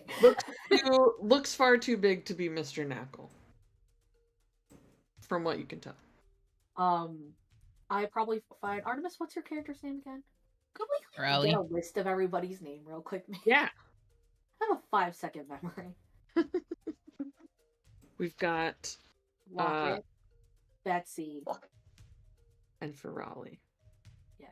And Hilda. And Hilda. And Hilda. I You go spell up, it with an A or an E. Me? Yeah. A. Hilda. I go up to. I assume I see your character, Artemis, first, right? The tallest. I think we're on the same level, so yeah, probably. And I'm like, what's going on? What's the alarm mean? And I have my battle axe out. Your fight? I assume I catch you as I'm going to the north end of the platform, so I don't have any idea yet at this point. Yeah. I don't know. I'm just going over there where that crowd is. Should I keep the axe out? Maybe? Just in case. They don't usually ring those alarms. Okay. Do you think it'll be faster if we just jump down? Maybe? Oh, I don't know. Boy. So, we get to where the platform is, where the group of people are. Yeah. If you I see look Betsy down, there. do I see Betsy down below me? I think Betsy is on the same level as you. Oh, is she? Okay. But you I was might like, see Betsy, Walk what's It wrong? down below. Yeah. Walk it has made her way to the same sort of spot, but on the next level down, because that's where her house is. I sent Icarus ahead he's to peering land on over. Betsy. How congested does the elevator look? It's full of Grove Wardens. And then that's when you see 2 griffins flying through the trees in a dive down toward the ground. We should probably go down there. Then I start walking. How far? I have a faster way. How far is the drop? 70 feet. Okay, never mind. I don't have a faster way. Not Wait, level to the 5 next yet, platform it's 70 feet? Oh, to the next platform it's 20 feet. Because I have a grappling hook and a rope. It's there's a ramp here, but also it's sticks out more under you over here.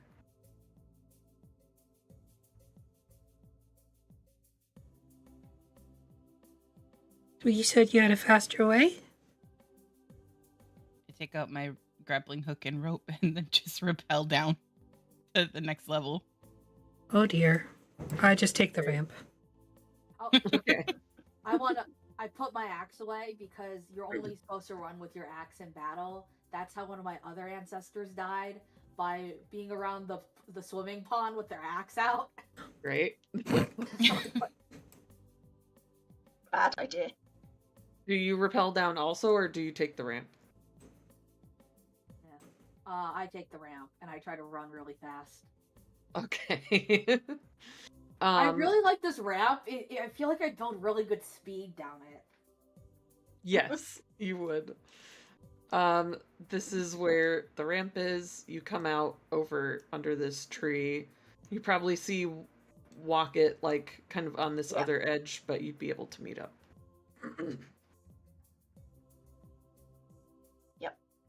Walking What is just happened? exactly that. I don't know. I heard the alarms going and then came out and everybody was heading this way, so I headed this way. But there's something, or rather some body down there. Yeah, it's a Or body. something. Yeah. I guess we probably ought to go down. Guess so. Yeah. I yell up at whoever's like standing up there to like throw my grappling hook down to me. Someone just like kicks it off. They're Yep. used to this with you, probably. Yep. Yeah. Perfectly Okay. good ramp. Nah. Yeah. On this level, you would either need to. Well, I guess you could jump 50 feet, but you're only level 3, so. Speak for yourself. But there's a trapdoor here that takes stairs around the tree down to the bottom. And there's a little like ramp out here that goes to another one. But yeah, the closest would be this right here. You could Yeah, all we'd take a probably go rope there. down if you wanted to grapple down, but you'd probably have maybe a 5-10 foot drop at the very end.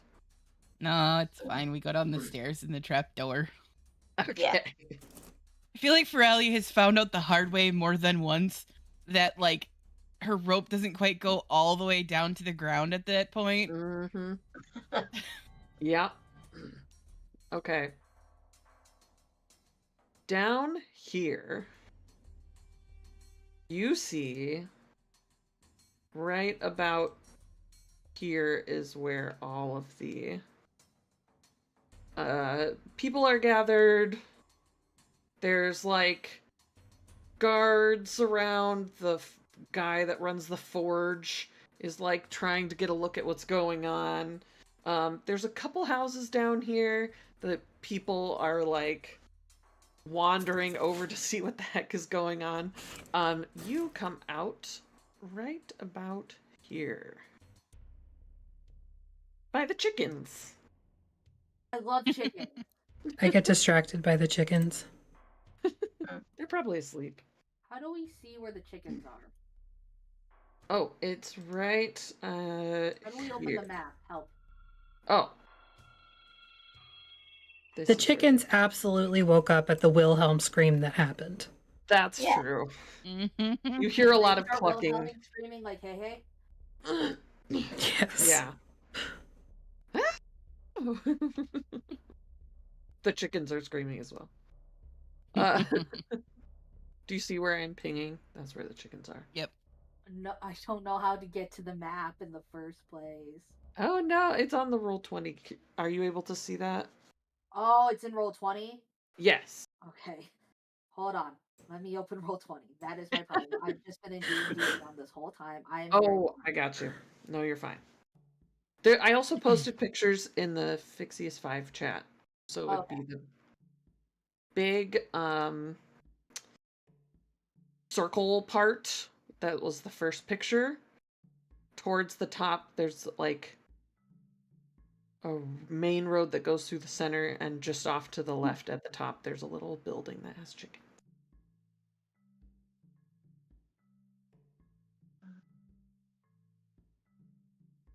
All right, so you make it down. You're not too far away. There's a lot of Grove Wardens around. You see, there's like the Griffins are like over here by the guardhouse, by the north like gate, and you do see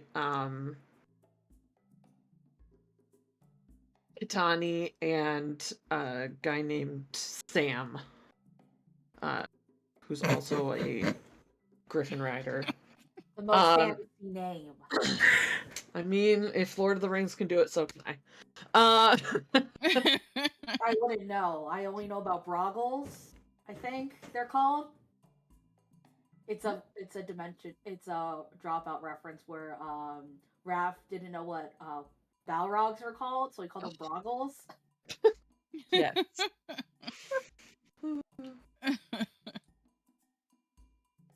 Seeing that like Betsy's getting distracted by the chickens, I'm just like, hey, wait, Betsy, look at this. And then I like What? have Icarus go from looking like a red-winged blackbird to looking like a very scrawny, tiny barred owl and like Aw. hand it to her. Come with me. Okay. Wait, I got something for you. I technically have 5 things of feet in my back because I didn't realize how heavy they You were. can't eat that. I The go to take barbarian it out of doesn't my know bag. this. You try to I just like reach out a hand to like stop you. I put it back in my bag. if you tried to feed it birdseed, the birdseed would just burn up. Yeah. He looks like a little tiny barred owl with like little flames coming off of him now. Your Oh, owl is on fire. I know. He does that. Okay. So Fuck. you see Katani over there walking towards this spot. Yep. There's a lot of tree branches on the ground. We go as well. hmm All right. From closer,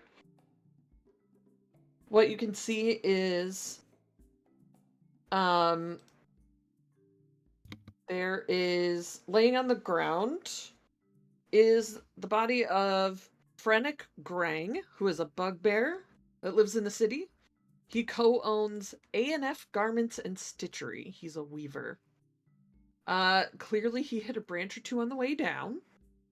He's landed kind of on top of and under some others. He's like half on his side with one arm under him, and the rest of his limbs are kind of splayed out in all directions. His eyes are open wide with a look of surprise, and he's completely still.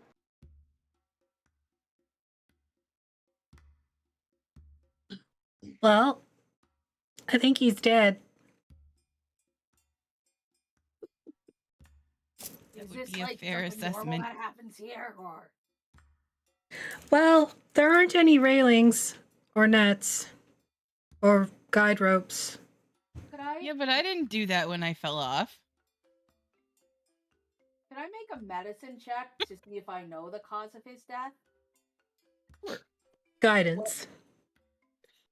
Thank you. Could I like argue that I could get advantage as somebody who's from like a hunter-gatherer kind of society who has seen many people dead before? Because things ain't going so good where I'm from. Also, I worship Raynette, so that's the death Yeah. person. Yeah, Okay, cool. go for it. How do I give myself advantage on this? When you click it, Um, it'll come up with a pop-up Okay. asking if you want advantage or disadvantage. Clear all. No, it doesn't do that.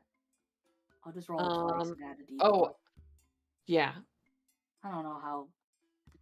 This is what I told you, Liz, when we were making our characters, that every time you are in a new campaign, you will inevitably use a different software. The differences. You will not know how one works. In the other. If you're using the dice roller on D&D Beyond, it should give you advantage if you hit the shift key. Oh, okay. This is a bad time to tell you my shift key is breaking. Yeah, you Or you mentioned can- this earlier. Yeah, or you can click twice and roll a d4. It's fine. Oh, well, it's a 9 plus a d4. No, I don't want to roll that many d4. I just want to roll 1. A 9 plus a 2 for an 11. This is why I normally never gravitated towards a barbarian, because I like skill rolls. Well, some of his body is like hidden. He's kind of like face down a little bit. But he definitely took some hits for some tree branches, and it looks like he fell from somewhere up there. But you're not sure which platform. It probably wasn't the third platform, because they are shorter, so he would have just hit the third, like the second platform. But maybe the first or the second could be.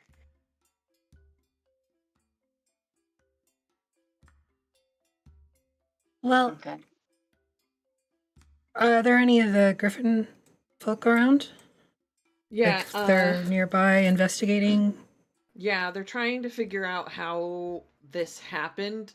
Katani sends Sam up back on his griffin, and he lands on one of the higher platforms, it looks like, and starts talking to Grove Wardens up there. And she comes and gets close to the body. Do you want her to see you, or are you trying to remain part of the crowd? Oh, there's a crowd here on the ground as well that's kind of watching. Yeah, it's not as many people because not as many people live down here, but some people have wandered over. It's like the guy that keeps like the carriage house, and the guy that keeps the chickens, and the lady that runs the like ceramics, the kiln and everything. So There'll be other people who've done what we did as well and come down, I guess. yes, probably. If nobody stops me, I'm like going to the body and like just kind of standing over it and looking down at it.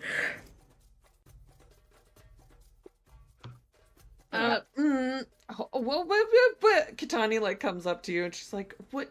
Don't touch anything." I wasn't touching it. I'm What are you doing down here? looking at the body. All right. Don't just keep a distance. I'm like this far Yeah. away from like actually touching it with my toes. She like there's looks behind a and sees the rest distance. of you. Oh boy. Oh, they're here too. Looks at like the crowd of people. All right, break it up, break it up. No one moves. Do we know who this is? We've seen him around.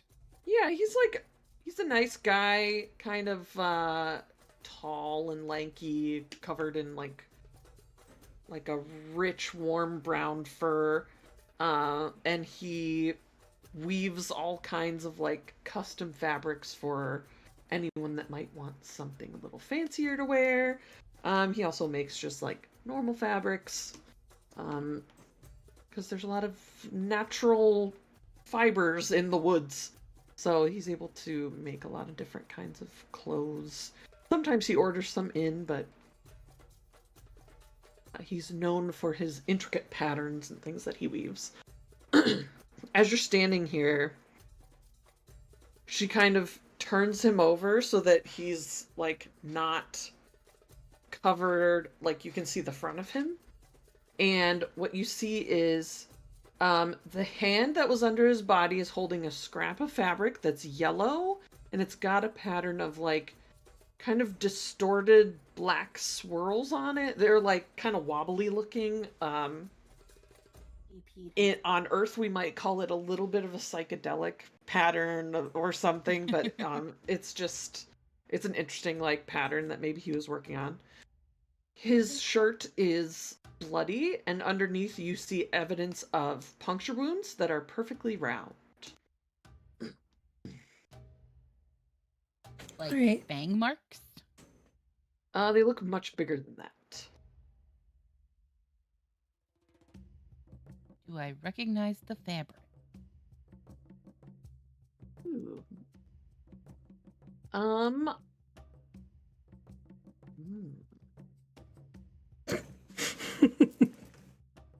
Make just like a straight intelligence or wisdom check. Any of you can do that live here. So not me. You could do like a religion check if you wanted. 16. 16. Oof. 6. Okay. 19. Dang, okay.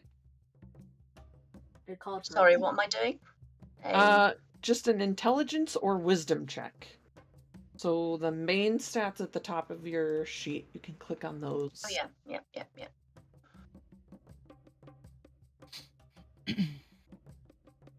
12. Okay. Yeah, no. You said a simple one, didn't you? So yeah. It's actually 15 because I need to add my mod. Okay. So those of you that are from here, Betsy, you're not really sure. You don't spend a lot of time in that shop because it's generally a bit fancier, or like when they make custom designs, it's like stuff. Mm-hmm. You know, it's like fancy stuff. But if like those of you that know him, you know the kinds of things that he weaves. It's usually like there are many more colors in it, and the patterns are different. So this is either something that was made by somebody else that he was using for something, or somebody else made this. You could also guess that's like a simpler pattern than what you're used to, as far as what he's capable of. With a religion check, you said it was 19, Maggie? Yes. Oh my god, are we in Spiral by Junji Ito now? Yes. Oh god! No, I don't know. You are not necessarily familiar with this particular symbol. Like, but it does remind you of the symbology around Verit, who's the god of chaos. Oh my god, this reminds me of Ferret, the god of chaos. Oh. Well, I mean, death and murder is kind of chaotic. No, it's different. Trust me. How so? You really don't know what I am, do you? You're my friend Hilda? Yes, but I'm also a Shatter Kai, and I'm related to the god of death, Rain. Oh, that's nice. That's like my thing, is knowing about the afterlife, and death is not that chaotic. In fact, it comes for almost all of us since death became a thing in these lands. Hey, Emily, you want to do some disposition about that? Sure. Like a lore dump kind of a Yeah. thing? Okay, yeah. Hold on. Lore dump, get ready. So much lord. Betsy's Brain just on a dead. loading screen. Yeah.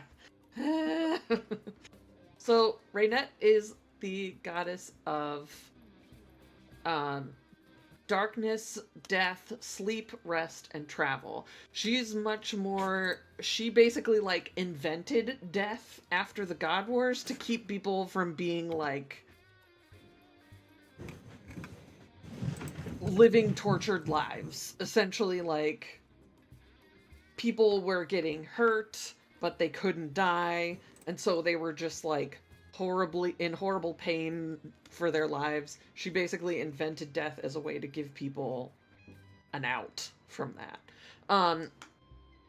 Verit, on the other hand, because as like Hilda says, the name Verit is the god of chaos, destruction, absurdity, impermanence, and pain. Similar to like Tharizdun, but he is known to have been one of the gods that like kicked off the God Wars, where he basically tried to destroy Bhenkar, but because protections had been put in place, he was not able to. He's There's Dune. He like choices that he makes tend to not make sense. He doesn't usually get involved with that much of anything, but there are people that are known to worship him in like pockets here and there.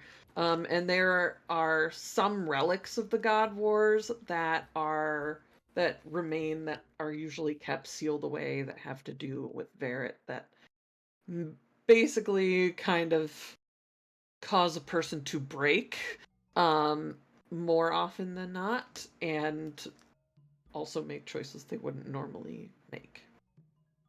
And he's not like, he doesn't have any sort of like, sorry, the dead guy doesn't have any sort of like whispers about him or anything that like he maybe has been a little weird lately. Not as far as you know. But you could ask around. You haven't heard anything about anyone acting particularly strange.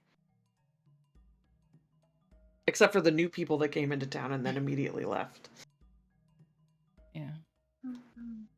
Has there been, I would say to Kitani, have you determined where he fell from yet? Well, Which platform? Either the Where's first or his the shop? second. His shop is on the second platform. Sort Well, of towards the south, though. It's not really anywhere near here. As But he's covered in blood. Wouldn't there be blood on the platform? In theory. As she says that, she kind of looks up and you see a griffin fly back down, kind of land at a distance because griffins are temperamental. And Sam walks over and says, "Yeah, sure enough, there's blood on the second platform. Yeah, it seems like something happened there, but there maybe was a little bit of a scuffle, but from the looks of his face, it looks like he was taken by surprise." What was he doing on this end of town? And at this time of night, I don't understand.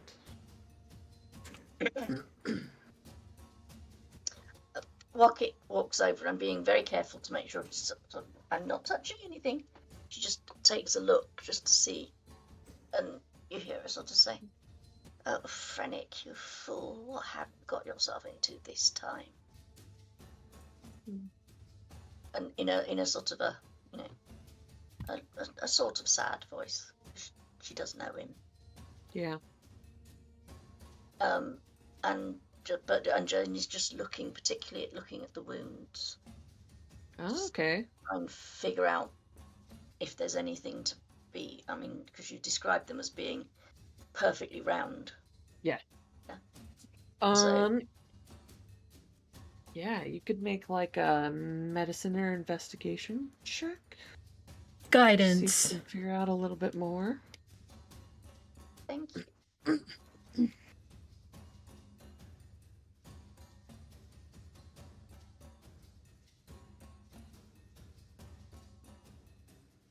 That's wait a minute. Medicine is wisdom. Oh dear. 2. Oh. Okay. Yeah, it's the strangest thing. They're about this big. So, for podcast people, the punctures look about the size of like a blueberry, and they're perfectly round. It doesn't look like a regular knife wound. It's like some sort of sharpened rod or some other tool has made this. It was your sister's dog because you kept trying to give them the pill blueberries. Yes. So they put the blueberry into the person. Yeah. I'm really smart. I have a plus 20 intelligence and wisdom. And how many of them are there? Just the one or several? Looks like 3. So 3 different sets of teeth or 3 holes? 3 holes. Oh, that's weird. Could you, like, are they all in a line or are they like... No, they're kind of like clustered around the same area, but they're not in a line. Okay. She's being super helpful right now. I know. It's like hugs. One Can hug. I make a nature check to see, or an arcana check to see what I think this might be? Sure. Guidance. Thank you. I've got You're one helping. job on this ship. Stupid, but I'm gonna do it. Got a 12 because I got a +4 from the guidance. Yeah. I mean, it could have been a sharpened stick. It could have been some kind of like draw or knitting needles, or it could have been anything that was like round and thick enough to make that big of a hole. So, like, did this guy have any known enemies, or do you guys have any known enemies? If you guys have any known enemies, I'd like to know so that I can go fight them for you, but... It's the No. goblin. Nameless goblin. I don't think so. Hey, Bird, you got any enemies? Ooh. Ooh. Who? That's who I'm asking. Who? Oh God. Yeah. Who's on Both first? on first. Yeah. Exactly. Who? Kitani, do you want us to go like look at his shop to see if this fabric Actually- matches anything? I'd be all right with that. I promise not to start it on fire this time. Just tell me if you find anything out, I guess. I've got the rest of my folks that are awake, asking the crowd if they saw anything up there. So, TT's right there. We're And, fine. Nothing weird's been going on at your temples, right? Because this cloth reminds me of the god of chaos. And as I say those words, they actually just come out in Emily's voice, the lore dump. Derek, god of chaos. Yeah, I love when people do that, like when Lou did that during... Yeah. I love when people just repeat the lore dump in their... Yeah. Well, actually, Like, you don't worship this god. Doing do it. you? I'm repeating the damn computer. no one around here worships that god, I don't think. I mean, unless they've been keeping it a secret. Most of the people here are involved in some sort of nature worship, like Quinnis or Warris, god of time. It's sort of... Can I make an insight check to see if she knows anything? Sure. I'm suspicious. You just Fine. met her today. I'm really Then? good at rolling, guys. Don't be suspicious. Don't be suspicious. Don't be suspicious. Don't be suspicious. Now that's gonna get stuck in my head. You're welcome. No, she seems confused by the idea that anyone in this city would worship Verret. Genuinely confused. Can we take this little scrap of cloth with us to see if we can match it to something? She kind of looks at it, looks at Sam. Sam's like, He like yawns In a the little meantime, bit. in the meantime, Wocket just reaches down and takes it out of his hand. Says, "Yeah, we'll take this." Sure. All right, take the elevator up. It's faster. It appears above our head, making a point and click adventure game. Would you like to take the fabric? Click Yes, the- we'll take the psychedelic freaky fabric. Okay. That's what it's called in the top inventory bar. It gives you too. the option wheel where it's like the Jedi versus Sith options. Yeah. To toggle between them. Absolutely. I love those like old school adventure point and click games so much. As we're running Alright. the Okay. elevator up, I'm We like, take the "Oh, elevator up. You take the people elevator up. just like die here all the time. You're saying no, so this is pretty weird, right? It would be Yeah. weird. They definitely don't usually die by falling off of the platforms. I'm usually the only one that does that. And I'm pretty sure I'm still alive, so. I look at you closely. No, you Seems seem alive. so alive. And I pat you on the back. The elevator's not enclosed right as I'm patting you. Definitely not dangerous. Okay. You head up to the... You kind of come out here on this level. And there's the Griffin's Perch is right here. And then the Garments and Stitchery place is here. You, those of you that are from here would know that there is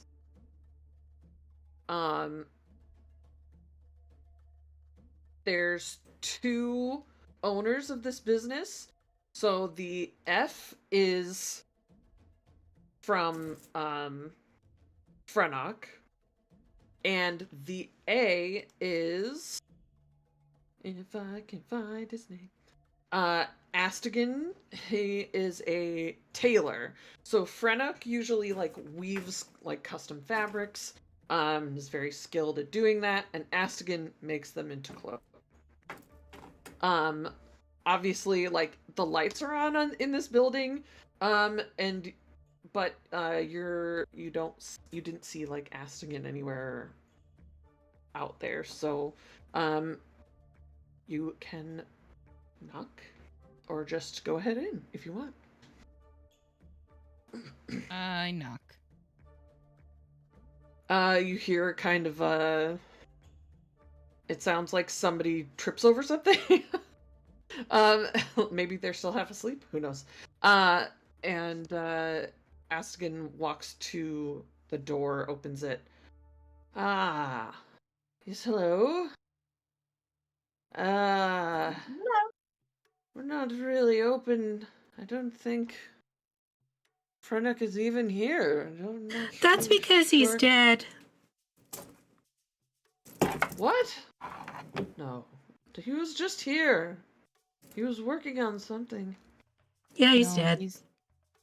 Was it this? And I used the wheel that Artemis talked about to show him for the The I fabric. walk in to get out the fabric.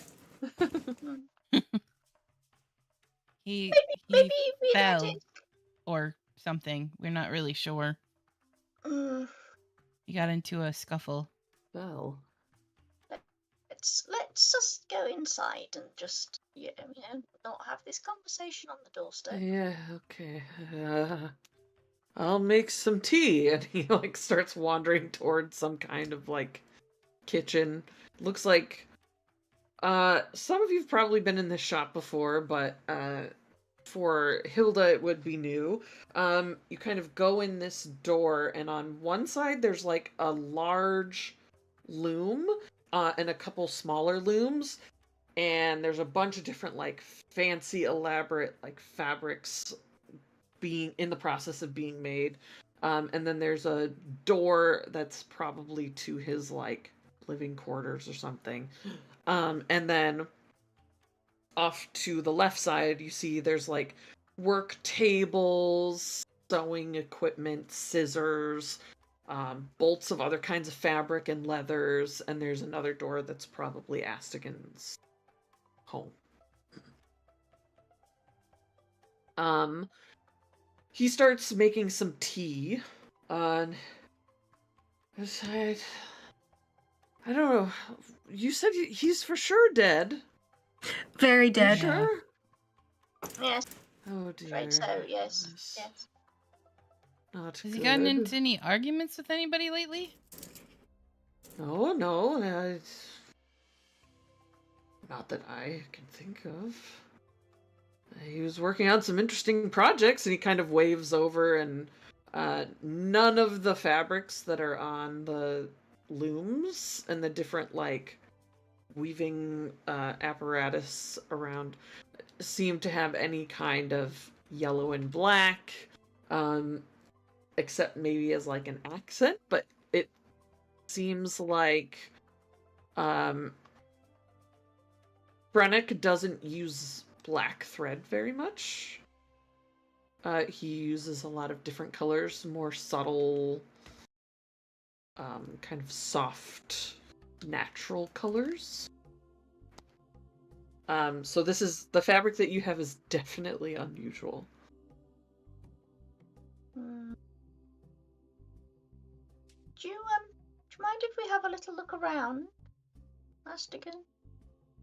Oh, Over on Frenix's side, of course. Not yes. Look at whatever you need. Take your time. And he just kind of like sits down. He's made a single cup of tea, and he just like sits down at one of his work tables and kind of stares off into space. And you're able to look around. If anyone wants to make perception checks, investigation checks, let me know what you're looking for or where you're looking for it. I'm looking for anything that could possibly make the stab wound. Oh, yeah, okay. So like you had mentioned like knitting needles, but I'm thinking like a loomer's hook or something like that. Yeah. Okay. Okay. Mainly focused on something sharp and pointy and about that size. Okay. Guidance. About that. I thought it was just like a vampire with 3 fangs or one. Oh, I don't. One tooth vampire. 15. Okay. You I'm gonna look for like do papers or anything. papers, okay. Go ahead and make whatever check you would like.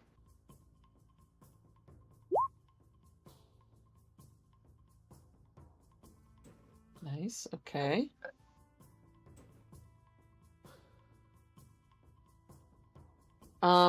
First things first, with a 15, you're kind of looking around, and there's a number of tools here that are like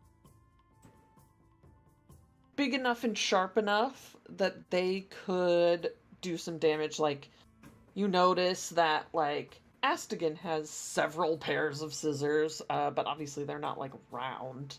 And there's like various hooks and awls used for punching leather. There's just like needles of various sizes depending on what they're making. But the thing that stands out to you with a 15 is on one of the looms there are these like weird little, they almost look like a bowling pin or like monk darts, or like throwing knives, but they're cylindrical and they're wooden and they're sharpened at the end. And they're over with the weaving materials. Looks like it would fit the wounds you saw pretty well. Okay. Just kind of like not touching anything, just look them over, see if there's anything like blood-like. Mm-hmm. You don't see any blood on any of these. By the way, when we saw him, his puncture wounds, they didn't look like weird, like oozing weird colors. Like, they look like normal. They looked normal. I mean, as normal as a stab wound can. How did his holes look, Emily? Please describe his holes. Go. Jeez. Y'all. I need a 500-word essay. You volunteered to do this nonsense, okay? I did. I knew what you were getting into. Would you point that out? Affy and Ben? What's that? Would you point out the ninja tools? Not quite yet, but once I kind of look a little bit closer at them and kind of when I don't see any blood, I've picked one up and I've just sort of like pushed it against my forearm to see like how sharp it is, if it could be used as a stabbing implement. Not trying to like hurt myself or anything, but just like Yeah. tough bugbear hide. Like, would it be able to go through something like that? Hilda internally is telling me anything could be used to stab somebody if you try hard enough. Yeah, that's true. I mean, that is true, but The as you're kind of like inspecting this, it's sharp, and you would imagine that with enough force anything can be a weapon. But they like if someone would have to be strong enough to do that. Does his partner look strong enough to do that? He's a pretty tall, skinny kind of upper middle age kind of man, and right now he looks very frail because he's drinking a cup of tea and just kind of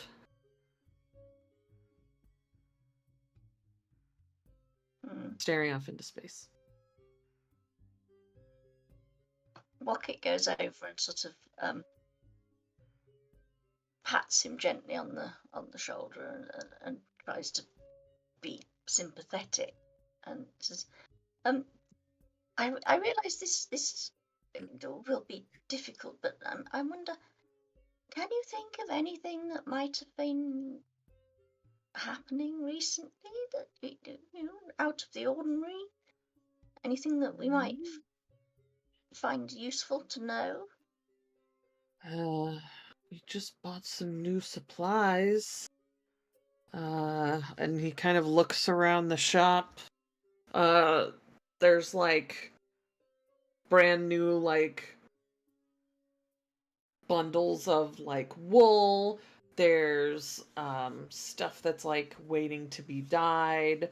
There's some different like hooks and pins and things. But he's like, it's kind of typical for like, sometimes when the traders come in from Stead, we do like stock up on things, get some extra fabric that maybe some of the fancier folk like, the silks and stuff like that. But Was he in trouble with any of the merchants or his clients? I don't think so.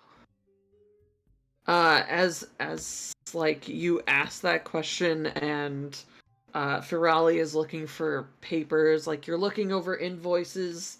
They all seem to be pretty above board as far as that goes. And they got paid well for the stuff that they made, so It doesn't look like there was any like date and times of like meetings written down or anything like that. Nothing weird. Not in here. Okay. And he hasn't seemed different, out of sorts, not quite himself recently? I don't think so. Kind of like stares off again. He's just like, you can tell he's like in shock. It's like, how am I gonna make the fabrics? I don't know how to use that stuff. Well, my friend, I think that's probably not something that you need to focus on right now. I thought. It'll all work out. These things always do. We'll find some way of making sure that you can keep going. Okay. But right now, it's I can see you're very, very in shock, and clearly you know nothing about what may or may not have happened to our friend. But No. Why would he have been out? I don't get it. Did you hear him leave at all? No. Don't think so. I just heard the bells. Yes, I was going to ask whether you heard them. I was looking to see I mean, they don't use those except if, like, something really bad is happening, so... Thought maybe I was gonna get him and we would find a place to hide. And he's just, like, looking around the shop, like... A place to Okay, maybe hide. show What him. felt you needed to hide? I don't know, if something was attacking. I mean, it doesn't really happen that often, but... You never know. Interesting. The first reaction of most of the townsfolk seems to have been to go and see what was happening, rather than hide from it, but never mind. He was holding this piece of fabric when he was found. Do you recognize it? Is it something he's been working with, or? No, he wouldn't have made that. That's not his style. Not. It doesn't ring any bells. You've not seen anybody recently, like in the day or two before now, that's been No. wearing something like that.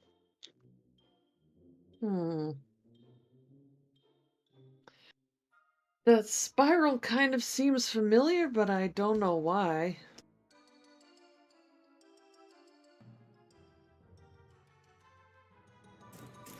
Maybe I've seen it somewhere in the city? Seems maybe more like something someone would wear in the capital, or... I don't know. A bit loud for this community. Well, yes. Are any of these loomy things missing? Like one of the loom hooks or whatever. There's like a bobbin to switch colors, I think. Yeah. I don't know. He kind of looks... He, like, walks up. He doesn't get that close to anything. But he just... Actually, let me make a roll here.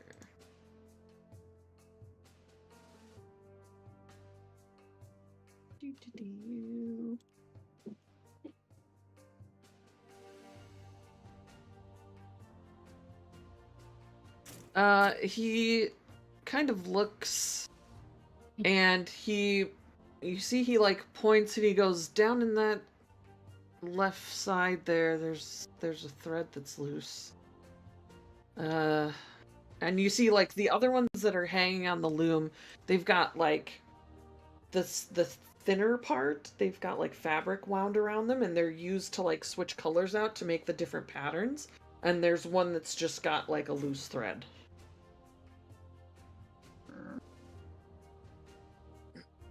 And this isn't normal? I don't know anything about sewing. No, it's not. I don't think so. Do I know if this is anything like... No, I don't think this question makes sense. I was gonna say if it's like ritualistic what's going on, but I don't think that. Well, I thought Emily did mention there was some sort of ritualistic something on the bugbear, wasn't there? Yeah, the symbol of the god of chaos. But... Well, yeah, that fabric has, like... Yeah, but, like, do I understand anything about this ritual? Like, trying to look at it, being, you know... It doesn't seem like... Based on that religion check that you made before, even just knowing that this would be tied to Verret, you think that the words ritual and Verret are diametrically opposed. Like, Verret would not use a ritual for anything. He would not ask his followers to use a ritual. He might not even ask his followers for anything in general. He would just expect them to create... chaos. Chaos. I mean, do random wild things. Do a murder. Got May- I mean, this Maybe. is pretty chaotic, but Yeah. um,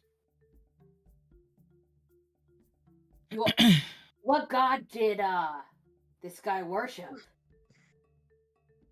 Quinnis. Like, Yeah. and you're like, sure, like, Oh, yes. Yes, he was there a couple times a week. A couple days a week. was Up he at the there temple. last night or today? Kind of thinks for a second. He was up there earlier today. He kind of... I think he was just leaving his usual offering, and like when you were up there you would have seen there's these little like alcoves in the big round building, and all the little alcoves had like compost piles basically. Animal bones, food scraps, and then they all have like flowers and leaves laid on top of them. So I've seen him at the temple a few times. Mm. He's definitely a follower of Quinnis. Like myself, of course. And nothing would have been unusual about any of the offerings that he brought or anything. They would all be pretty typical of what you would see there. Hmm.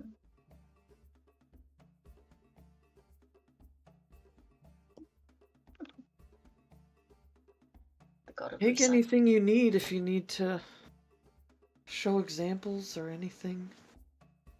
I don't know. I think it might be wise to take one of those bobbins with us to show Yeah. Tanya, Yeah. especially if there's Have actually at it. this thing. Yes. And I suppose we'd better take the fabric back. She didn't seem terribly pleased when I picked it up, did she? I don't think she knew what to do with it. Well, no, this is true. This is true.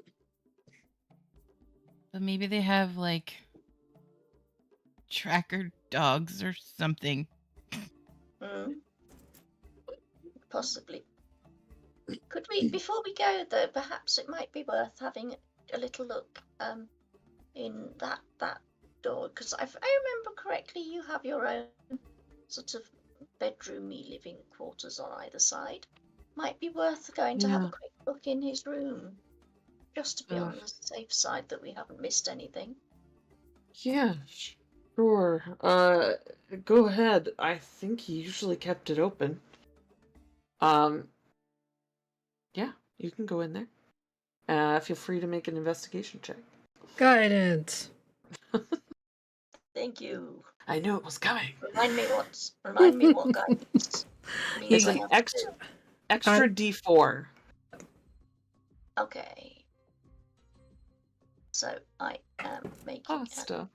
an investigation check. Parrot cat. Like, here, let me help your neck, Mom. Yeah.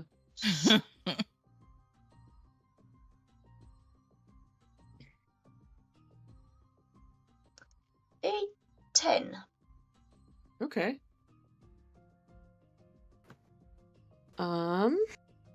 Did you add your D4 to it? I did.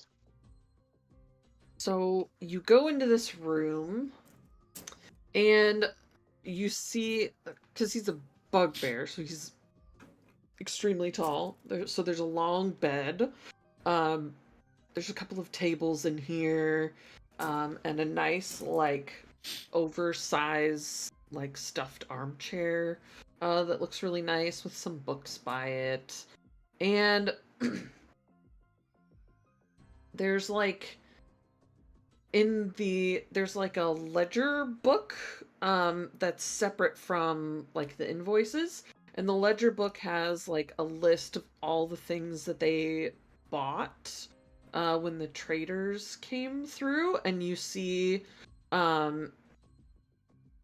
for Frennock, you have a number of things that like say like bobbin and hook and all sorts of like yarns and different things. They make a lot of sense for what would go with like weaving.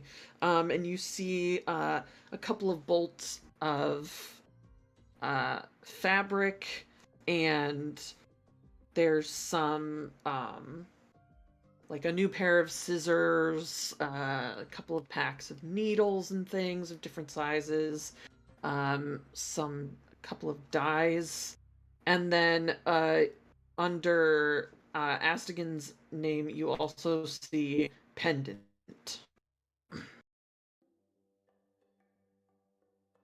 Pendant. We see him wearing one just a minute ago. Didn't look like it. Okay. Sorry, what happened? You found a pendant in the room? Sorry, my sister's fiance came over. There was a ledger of all the things they bought from the traders that came into town about a week ago. And there was a number of weaving and sewing supplies, and then a pendant under Astigan's name. Ooh, okay.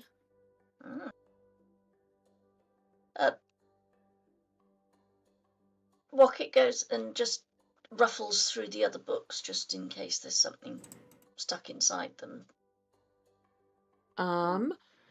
Does the the hold it button thing? Oh yeah, the like drop the Yeah.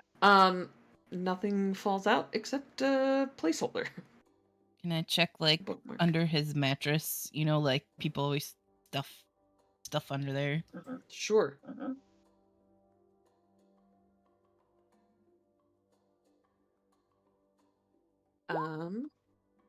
14. Okay. There you see a couple of different swatches of like fabric that he's working on. You find a sketchbook of ideas that he has. And you see a a swatch of another fabric that has spirals, and it is green and blue. Like the yellow one, but with green and blue instead of yellow and black? Yeah. Okay. Hey, guys, look at this.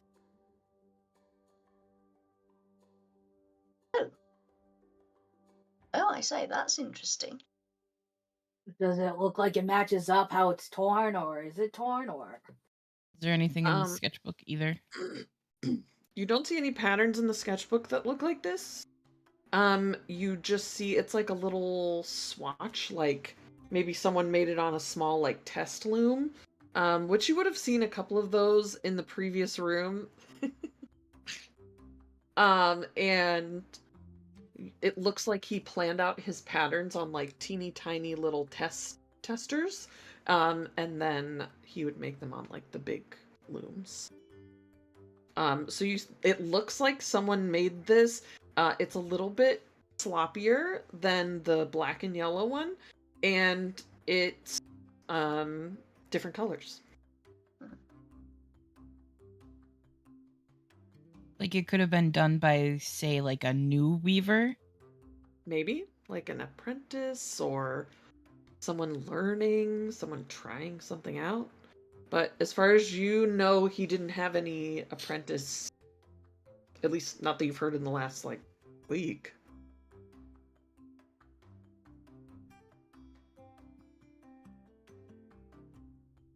And that's about all you find in that room. We should show these things to Kitani. And then sleep.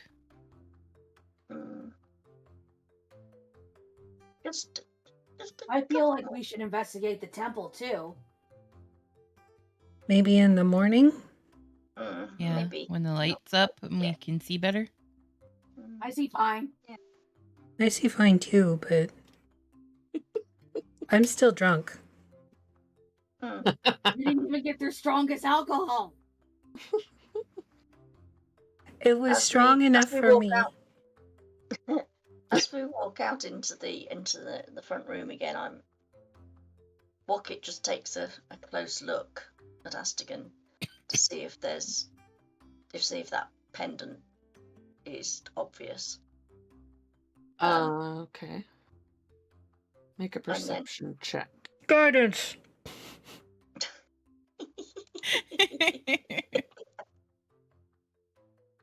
I'll say with advantage too because you're looking for something specific. Oh God, how do I do? Oh, how do I do that? You can roll twice, or if you're using D&D Beyond, you should be able to hit Shift and it will roll with advantage. Oh, okay. Hopefully. If it doesn't, feel free to just roll again.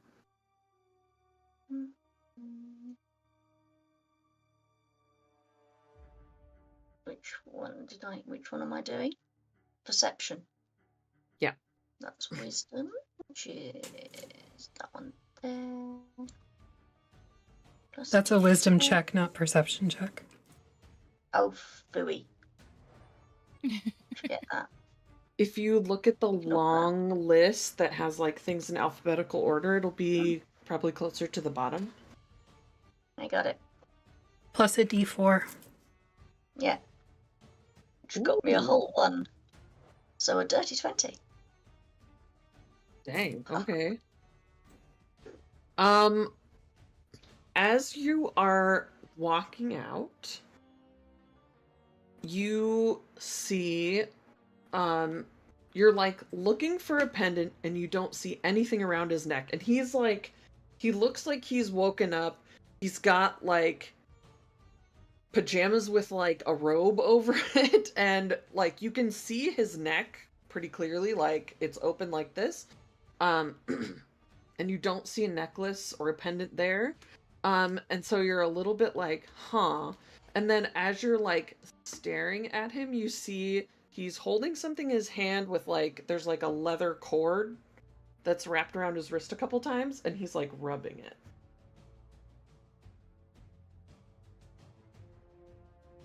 It's a very interesting thing you have there in your hand.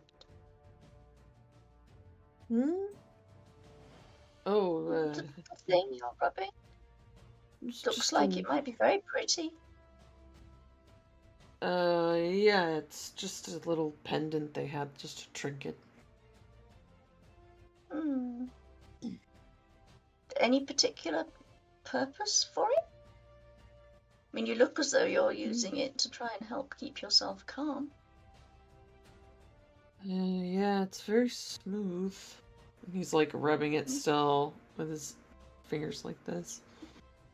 Out of character, does it look like a worry stone almost? Kind of, yeah. That's like attached to a cord of some kind.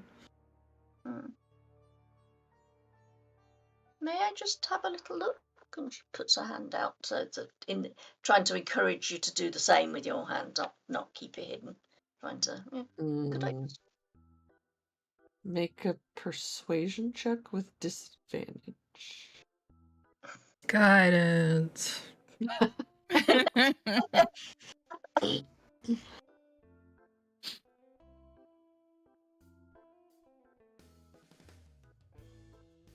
Persuasion. With guidance. Yep. And roll twice and take the lower this time. Yes.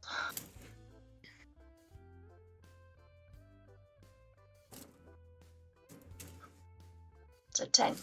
Still need to roll a d4, Liz. Oh, 8 in that case. No, you still need to roll a d4. The +2 is your modifier. Oh. I did. I thought I did. Come on. Roll. Why are you not rolling? Irritating. Doesn't want to let me roll a d4. Okay. Try it in the roll 20. If you go to the dice on the left side, the one that looks like roll 20, or like a 20-sided die, and click it, it'll open a little menu and just click where it says D4.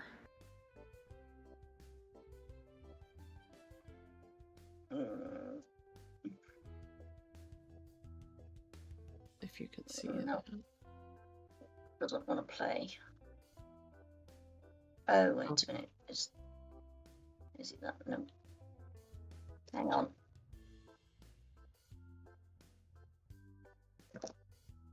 It'll be like look like a 20-sided die. And it should be at the bottom of the little menu on I the just did left it side. I just did it manually and got a 3. Oh, great. Okay. So 13. 13. Which is He lower than the first one. kind of pulls away. But as you get closer and hold your hand out, you can see the edge of it. And it's like really dark brown with like red speckles in it. And it is, it's like, it looks like it has like a wavy pattern to it. From what you can see on the edge. But he just says, it was a gift. From Frenic. He's just kind of holding it. Oh, that's very sweet of him to buy you something that pretty. That's very kind of him. Okay, Yes. thank you. That's fine. Okay. You all head out with your various little scraps of information. An unusual series of events in this otherwise typically quiet city. And head off to bed, and that's where we'll end session 1. And nobody got scurvy. And nobody got scurvy. Correct.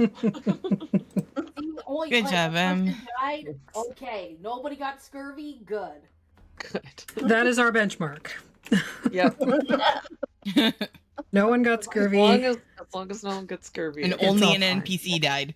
Only an NPC died. And it wasn't even someone that you knew all that well. It's fine. It's fine. Only one person broke a rib because of a bag of bird feed. Also, let's just pour one out for Mr. Knackle before we end. Yeah. Poor Mr. Knackle. Wow. Poor guy. Probably goblin food. He's fine. It's fine. It's totally fine. What are you talking about? It's fine. We're gonna raid somebody as soon as I find somebody to raid. Woo. Let's do it. Thanks for watching, everybody. Thank you, Emily. E. Catch us next week for more of this murder mystery in the woods. And don't forget to donate to our charity for this month. During Pride Month, we are making donations to Tabletop Gamers. They're an excellent organization. And if you give money to our charity, you might win something. So extra incentive. They'll have the little like silicone band that I got at GaryCon last year from them. Yeah. I wear it every day. Also, don't forget to check out CanadianDice.ca. They're our sponsor. They've got some new dice, including those strawberry dice, which are so cute. And there's like hamburger ones, and there's frog ones. Hello, Bhenkar Brouhaha Arc 1. That's still going. Please go buy frog dice. Yep. All right, we're going to go raid Madbird Streams. So don't forget to tune in tomorrow night for Backpacker's Guide. And we'll see you when we see you.